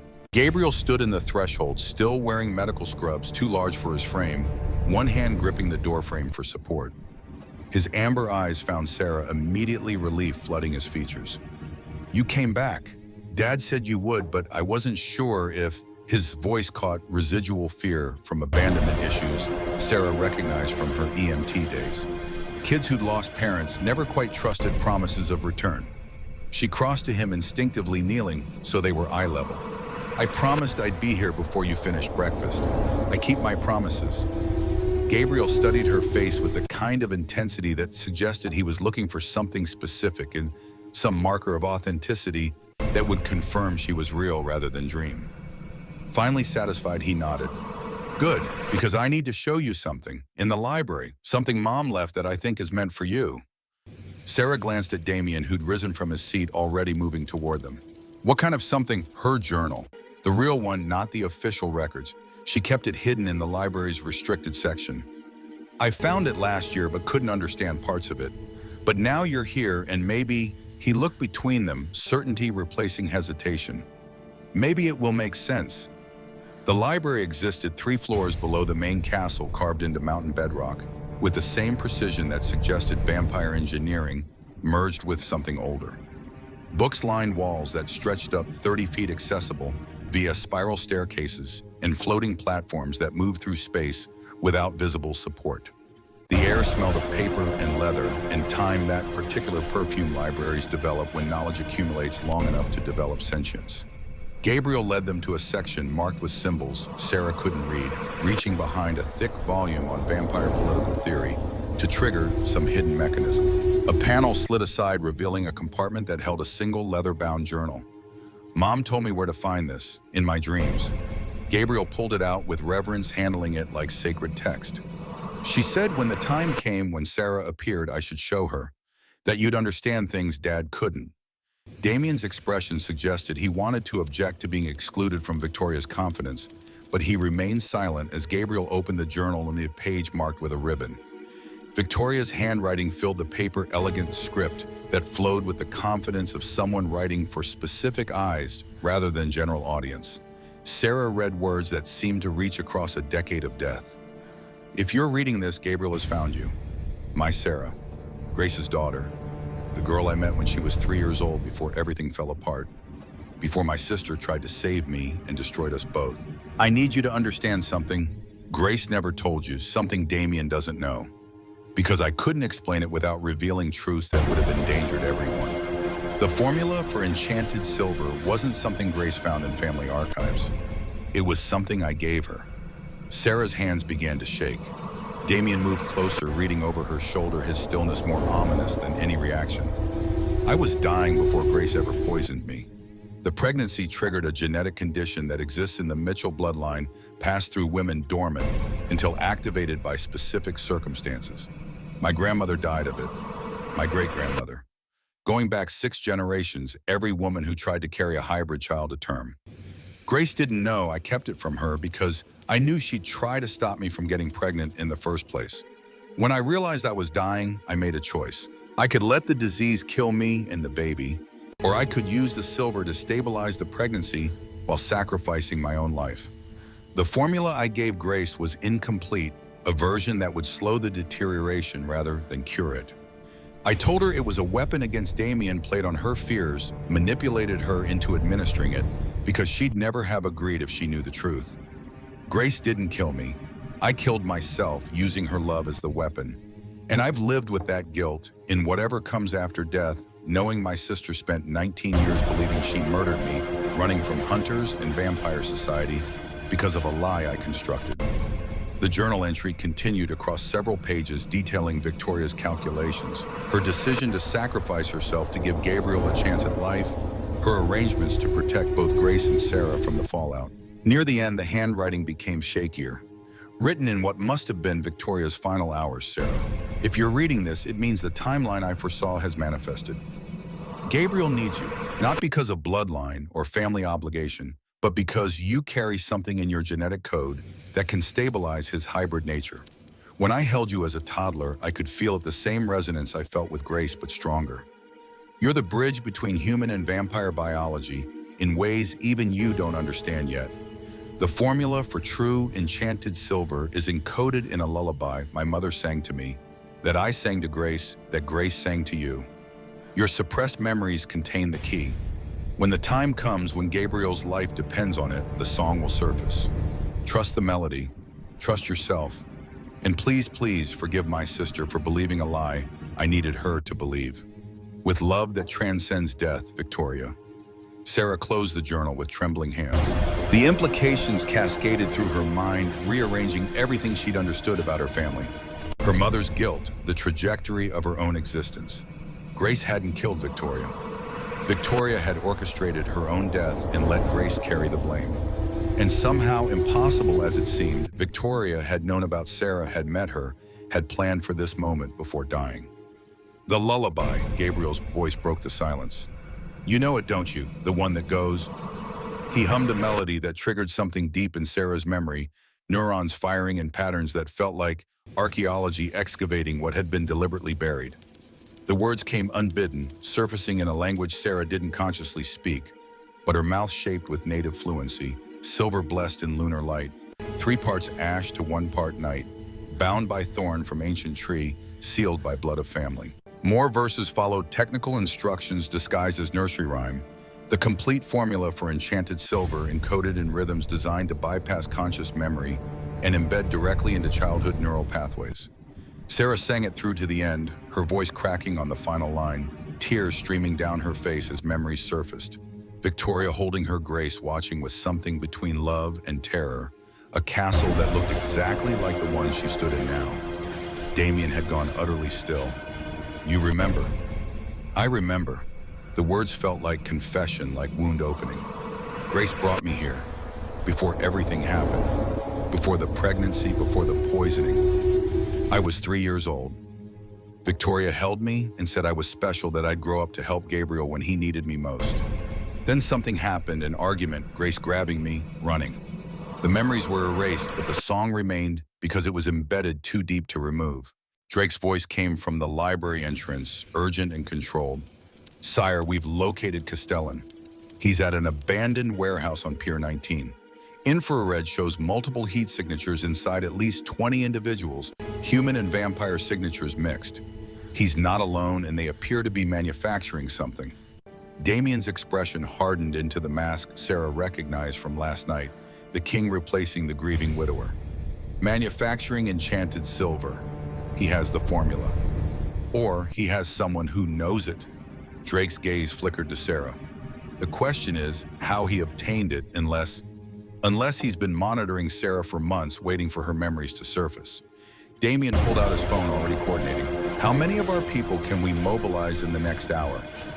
15 on site, another 20 within 2 hours. "But sire, if this is a trap..."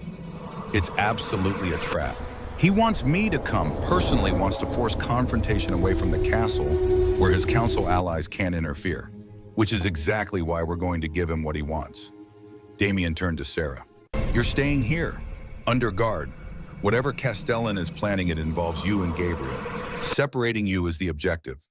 Sarah shook her head.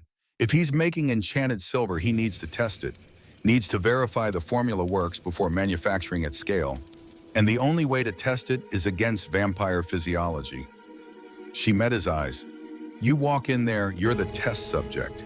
He's going to use you to prove the weapon works, then kill you in front of witnesses to demonstrate vampire kings aren't invincible. Then what do you suggest? Use me as bait.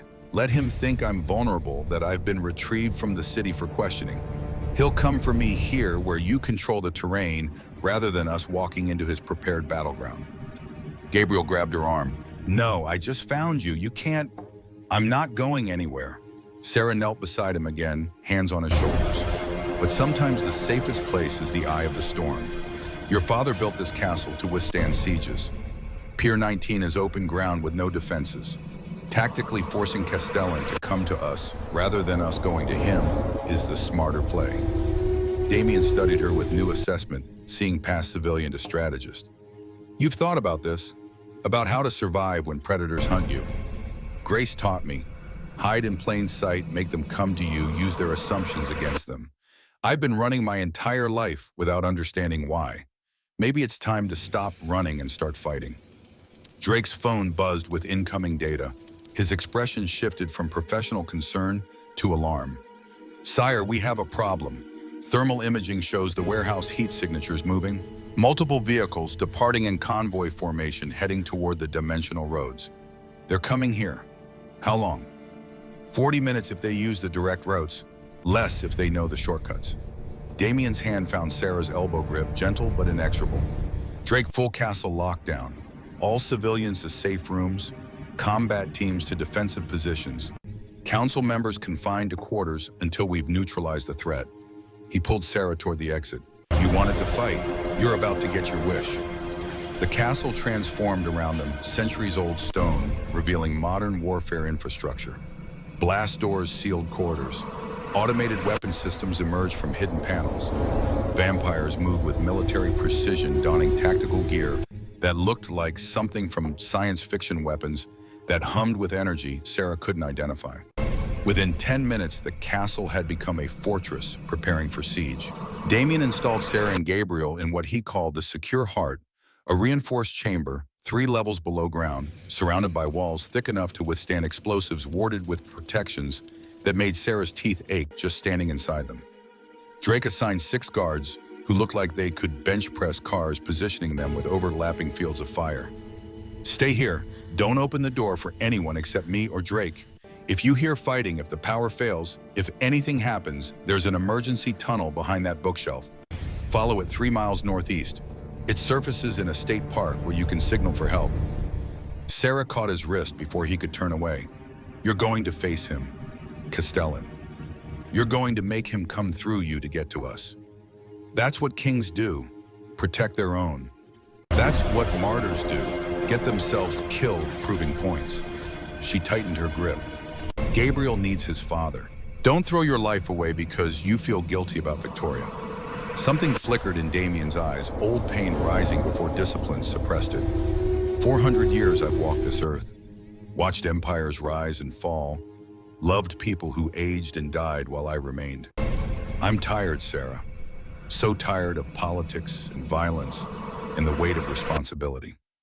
But Gabriel is everything I have left that matters. If dying keeps him safe, it's a trade I'll make without hesitation. Then live for the same reason. Because he needs you here, not as a memory he'll spend the next 400 years mourning. Damien's hand covered hers, cold fingers against her warmth. If I don't come back, you're coming back. I didn't survive my entire childhood running from shadows just to watch you walk into them voluntarily. The ghost of a smile crossed his face. Then he was gone, the reinforced door sealing behind him with a sound like a tomb closing. Gabriel sat on a bench against the wall, knees drawn to his chest, watching Sarah with eyes too old for his face. He's going to die.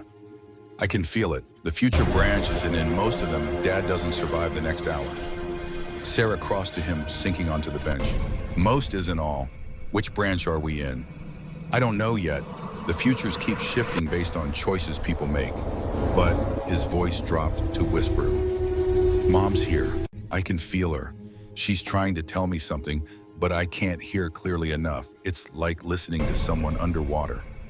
What do you think she's trying to say, Mom? Gabriel closed his eyes, concentration etching lines across his forehead. When he spoke again, his voice carried harmonics that weren't quite his own. Victoria's cadence bleeding through. The silver is a lie. Castellan doesn't have the real formula. He has a version incomplete, dangerous to everyone who touches it. The real weapon isn't metal, it's belief, trust. The bonds we break when we doubt each other. His eyes snapped open, amber irises blazing gold. Sarah, we have to stop them. Not the fighting the lie. Castellan wants Dad to believe his own people betrayed him, wants to fracture the council beyond repair. If Dad kills council members who aren't actually traitors, the real conspiracy wins. Alarms shrieked through the castle at a sound designed to penetrate vampire hearing at frequencies that made humans nauseous. Sarah's stomach lurched. Gabriel grabbed her hand, squeezing hard enough to bruise. They're inside the walls. The explosion ripped through the castle's north tower. At 3:47 p.m., a percussion wave that rattled centuries-old stone and sent a plume of smoke visible for miles. Damien felt it in his bones, the violation of his sanctuary, and his first thought wasn't tactical assessment, but singular terror. Gabriel. Drake's voice crackled through the commune. North Tower breach confirmed. Multiple hostiles entering through the gap. Thermal shows 37 signatures, mixed human and vampire. Castellan is leading the advance personally. Damien sprinted through corridors that had become a war zone, vampires engaging intruders, with the kind of violence that came from defending home rather than following orders. He passed bodies, too many both sides, bleeding out on floors that had witnessed 400 years of relative peace. The scent of silver hung in the air, acrid and wrong, making his throat constrict. The throne room had become command center monitors, displaying feeds from security cameras across the castle. Vivian stood coordinating defensive positions, her silver hair pulled back in a severe knot, violet eyes tracking threats with the precision of someone who'd survived 2 centuries by reading battlefields correctly. Castellan is pushing for the lower levels, she reported without preamble. He's not trying to hold ground, just drive through to wherever you've hidden the air. Sire, this is suicide tactics. He's sacrificing his own forces to create a path. Then we collapse the path behind him. Seal the blast doors at levels 2 and 3. Trap him between floors where we can... Majesty.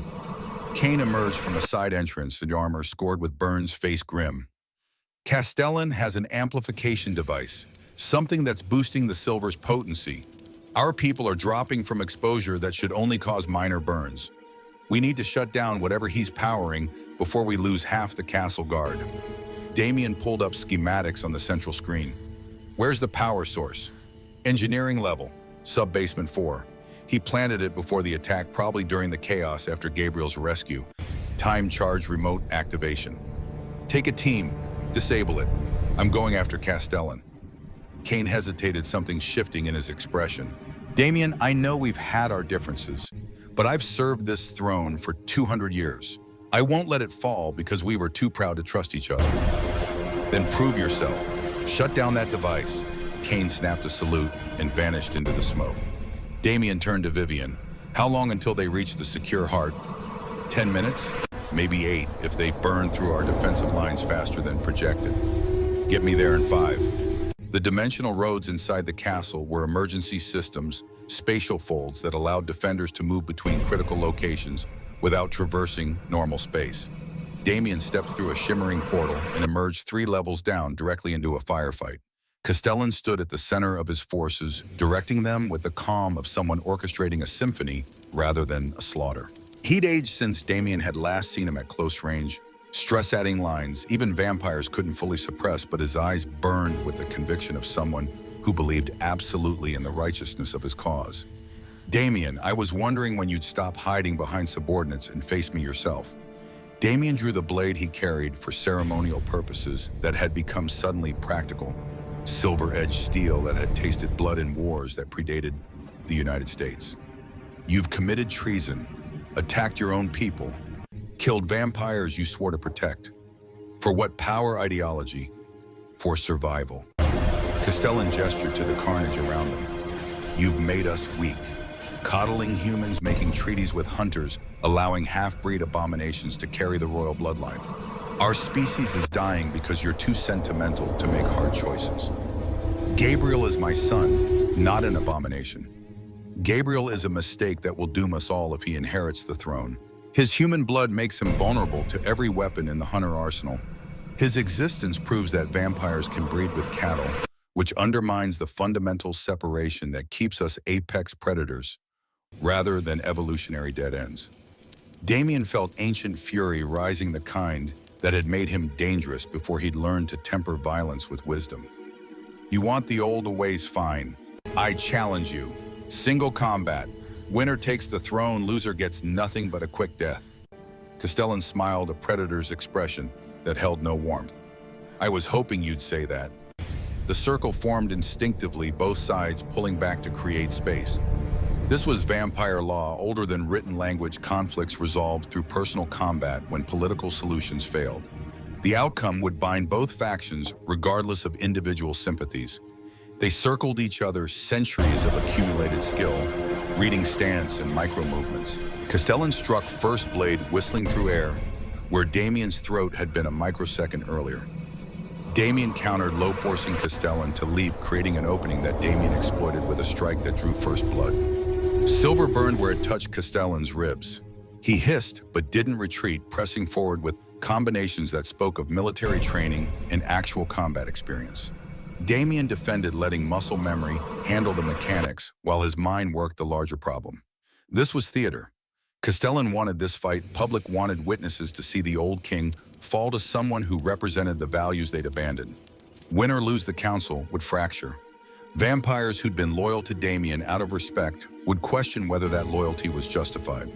The castle would become a powder keg, regardless of who survived the next 5 minutes, unless Damien changed the narrative. He let Castellan land a hit blade, scoring across his shoulder deep enough to send blood down his arm. The watching vampires gasped, Castellan's supporters cheered, and Damien used the moment to pivot inside Castellan's guard, getting close enough that their faces were inches apart. You're right about one thing, Damien said quietly for Castellan's ears alone. I have been weak, letting grief cloud judgment, letting fear of loss prevent me from trusting my own people. But you're wrong about Gabriel. He's not our weakness. He's proof we can evolve beyond what we were, become something that doesn't require constant war to justify existence. He shoved Castellan back, not with supernatural strength, but with the force of someone who'd made a decision. I yield the duel. You win. Take the throne, and with it take responsibility for what comes next. Silence crashed through the corridor. Castellan froze, blade raised for a killing stroke he'd expected to deliver, confronted instead with surrender he hadn't anticipated. You're not serious. Completely serious. You want to lead. Make the hard choices. Send vampires to Dio, enforcing policies they don't believe in. Watch the young ones leave for other territories because fear stopped being an effective governance model sometime around the fall of the Roman Empire.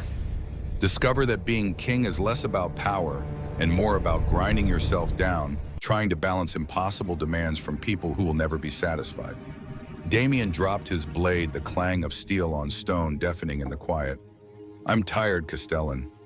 Tired of fighting, tired of politics, tired of watching people I care about die because I can't protect them all. You think you can do better?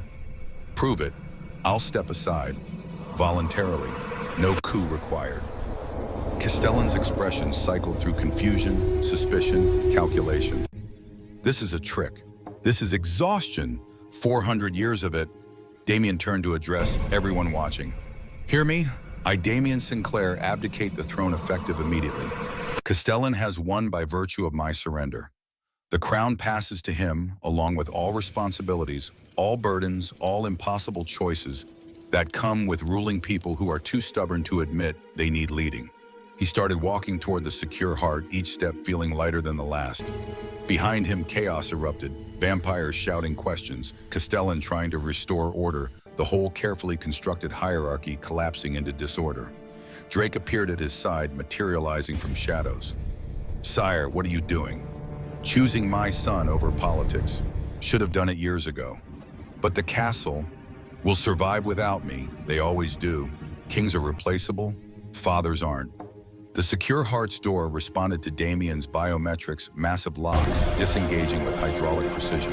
He stepped through, expecting to find Sarah and Gabriel huddled in protected fear.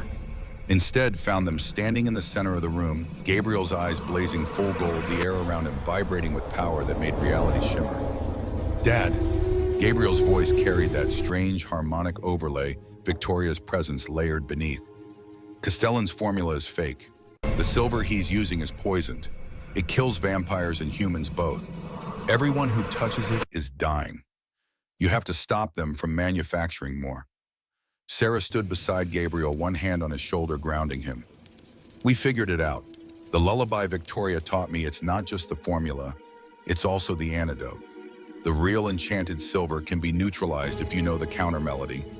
But what Castellan has is corrupted, incomplete. It's going to kill his own people. Damien crossed to Gabriel, kneeling so they were eye level. Son, I need you to do something very difficult.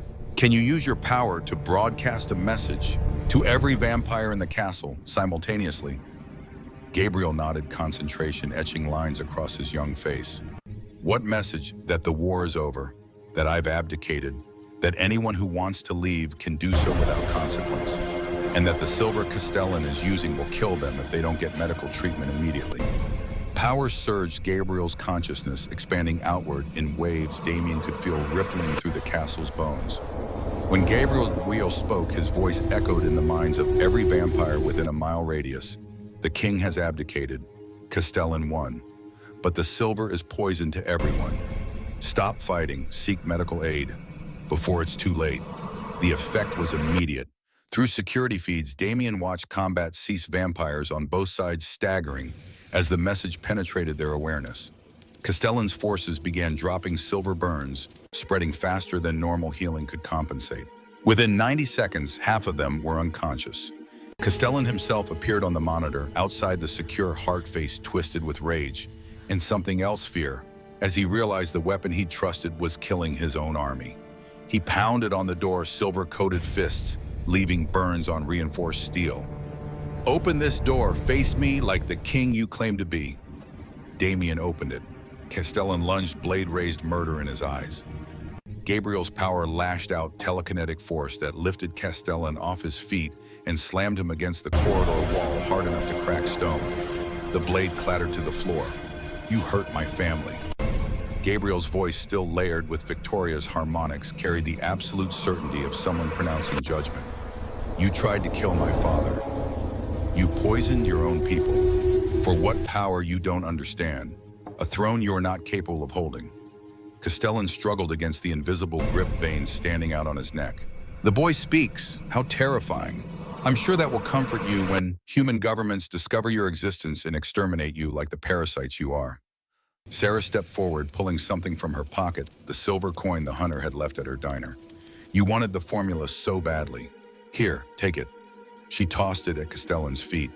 The moment it touched his skin, smoke rose burns spreading with unnatural speed. Castellan screamed a sound that echoed through corridors and made every vampire in hearing range flinch. "That's real enchanted silver," Sarah said quietly. "The kind Victoria encoded in the lullaby. The kind that recognizes intent. It burns those who would use it for murder, but doesn't harm those who seek protection. Your corrupted version kills indiscriminately because you built it wrong. You tried to weaponize something that was designed to be a shield." Gabriel released his telekinetic hold. Castellan collapsed convulsing as the silver's purifying properties fought the corruption in his system. Within seconds, he went still, eyes vacant, life departing more quickly than vampire physiology should permit. Damien felt nothing looking at the body. No triumph, no grief, just exhaustion deeper than bone. He'd spent 400 years trying to be better than his predecessors, trying to rule with wisdom rather than fear. And it had led here to bodies in his halls and a traitor dead at his feet. Sarah's hand found his arm.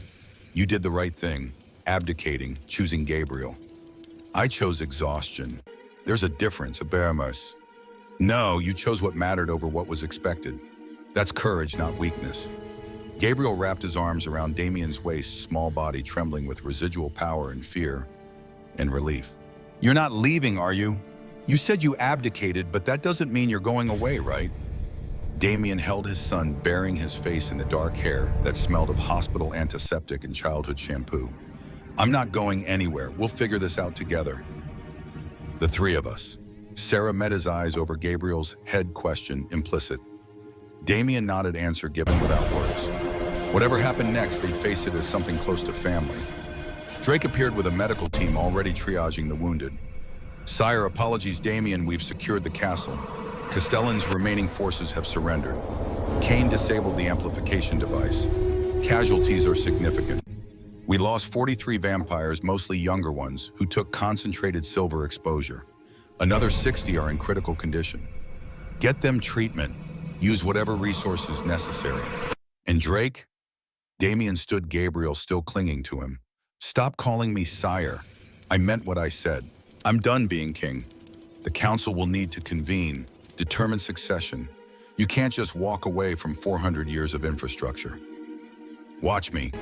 The council convened an emergency session 6 hours later, gathered in a chamber that smelled of smoke and blood and centuries of accumulated gravitas. Damien stood before them, no longer king, but still commanding respect through sheer presence. Gabriel sat beside him, Sarah on his other side, forming a unit that the assembled vampires struggled to categorize. Vivienne spoke first, her voice cutting through murmured conversations. "Your abdication was dramatic, but legally questionable. Succession requires council approval. You can't simply hand the throne to Castellan posthumously." "I'm not suggesting we do. I'm suggesting the council govern collectively until Gabriel comes of age. Rotate leadership annually, prevent any single individual from accumulating the kind of power that corrupts. Establish checks, balances, accountability." Kane leaned forward. "You're proposing democracy for vampires. I'm proposing we evolve. Stop pretending we're still medieval warlords and acknowledge we're living in a century that demands adaptability. Our survival depends on blending with human society, not dominating it. That requires different governance than what served us in 1623. The debate raged for 3 hours. Proposals, counter-proposals, political maneuvering that made Damien grateful he'd stepped away from the throne. Finally, consensus emerged, temporary council governance with Vivienne as rotating chair. Gabriel recognized as heir, but not expected to rule until he reached majority at age 100, then Damien retained as advisor without executive authority. It was messy, complicated, and imperfect. Exactly what vampire society needed. Sarah found him afterward on a balcony overlooking the valley, watching stars emerge through gaps in smoke. "You're free. How does it feel?" "Terrifying. I've been king for 200 years. Don't know who I am without the crown." "You're Gabriel's father. That seems like enough identity for now." Damien turned to face her, seeing the woman who had stumbled into his world and somehow made it better through sheer, stubborn presence. "You're staying. I can feel you've decided. Gabriel needs me. She paused, searching for words. "I've spent my whole life running from shadows I didn't understand. Maybe it's time to stand in the light, even if it's vampire light in an underground castle." You'll have nightmares, trauma from what you witnessed today.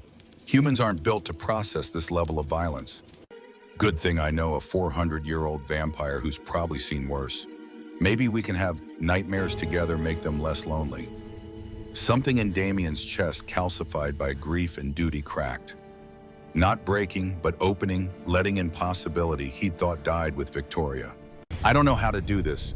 Be something other than king. Be just Damien. Then we'll figure it out together. One day at a time. No expectations, no obligations. Just being. Gabriel appeared in the doorway, rubbing sleep from his eyes. Are you two gonna kiss? Or just stand there talking about feelings forever? Because I'm 10, and even I know this is the part where Gabriel, Damien's voice carried fatherly warning. What mom says you deserve to be happy, and Sarah makes you smile, which you haven't done in like my entire life. So Sarah laughed, the sound cutting through tension and grief and the weight of everything that had transpired. Your son is a romantic. Where did he learn that? Victoria, she believed in happy endings despite all evidence to the contrary. Smart woman. The smartest. Gabriel yawned, shuffling over to lean against Damien's side. Can we go home now? This castle smells like smoke and I want my own bed. Damien lifted his son, settling him against one hip despite Gabriel's protest that he was too old to be carried. Home sounds perfect. They walked through corridors being cleaned by vampires who'd survived past walls that would need repair and floors that would need scrubbing. The castle had endured worse revolutions, wars, attempted coups, and would endure this. Stone remembered everything and forgave nothing, but it stood regardless. Sarah's apartment in Seattle had burned hunters, making certain no evidence remained.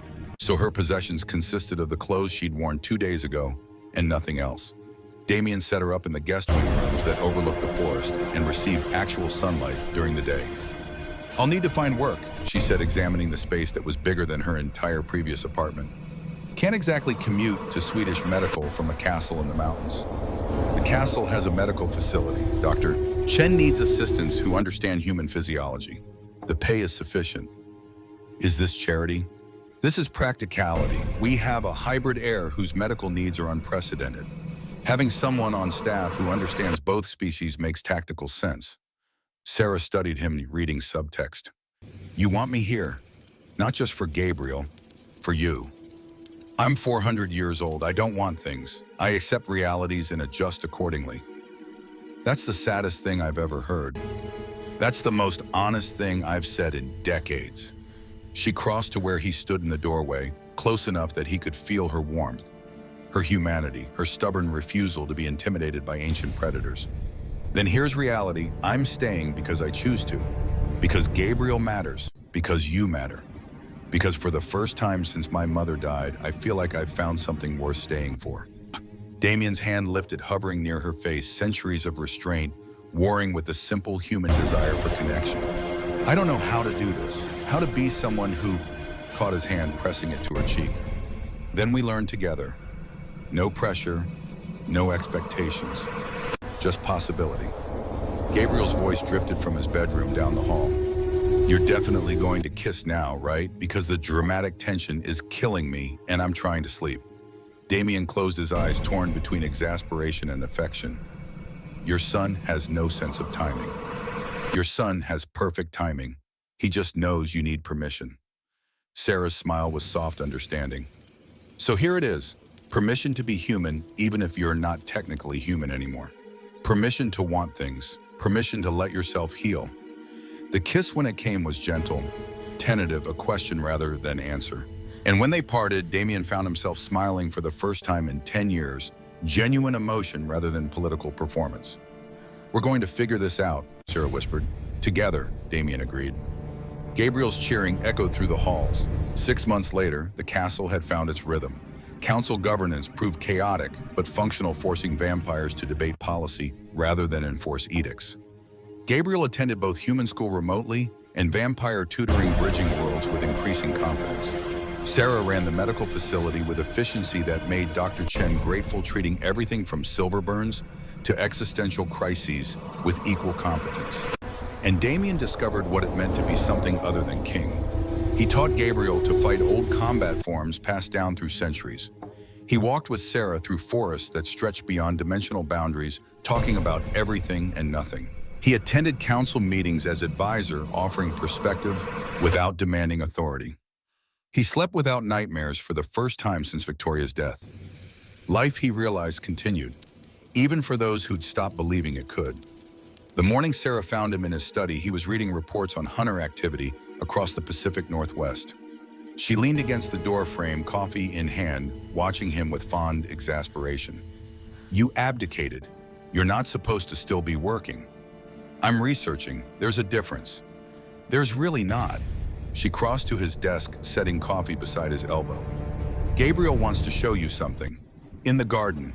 He's been practicing telekinesis, and apparently he can levitate himself now, which seems both impressive and deeply concerning from a parental safety perspective." Damien rose, pulling her close in a gesture that had become familiar over 6 months. "Thank you." "For what?" "For staying. For believing this," he gestured vaguely at himself, "was worth the effort." "Always said yes." Sarah kissed him, comfortable and certain. "Now come watch your son defy gravity. I've already prepared the first aid kit just in case." They found Gabriel in the garden Victoria had planted, now tended by Sarah with the same care his late wife had shown. The boy floated 3 feet off the ground, concentration etched across his features, power crackling in the air around him. "Look, Dad, Sarah, I can..." He lost focus, gravity reasserting itself. Sarah caught him with reflexes honed by months of vampire proximity. "Impressive. Terrifying. Let's maybe practice over soft surfaces until you've mastered the landing." Gabriel laughed, amber eyes bright with joy that had been absent for too long. "Mom says I'm doing great. She's here right now, watching." Damien felt the familiar pang grief that would never fully heal, but underneath it ran something new. Gratitude. Victoria had loved him enough to plan for his future even as she died, had arranged for Sarah and Gabriel to find each other, had given him permission through her final letter to heal. "Tell her thank you," Damien said quietly, "for everything." Gabriel's eyes went distant, listening to frequencies others couldn't hear. Then he smiled. "She says you're welcome, and she's happy you finally figured out what she knew all along, which is that love doesn't end, it just changes shape. And sometimes the best way to honor the past is by building a future." Sarah's hand found Damien's fingers lacing together. Above them, clouds parted to reveal stars that had witnessed 400 years of his existence and would witness 400 more. The castle stood firm stone, accepting its new purpose. And Damien Sinclair, former king, current father, allowed himself to believe in possibilities he'd thought died a decade ago. The story wasn't finished. Hunters still plotted. Political tensions simmered. Gabriel's hybrid nature raised questions without answers. But for now, in this moment, there was peace. And peace Damien had learned was worth fighting for.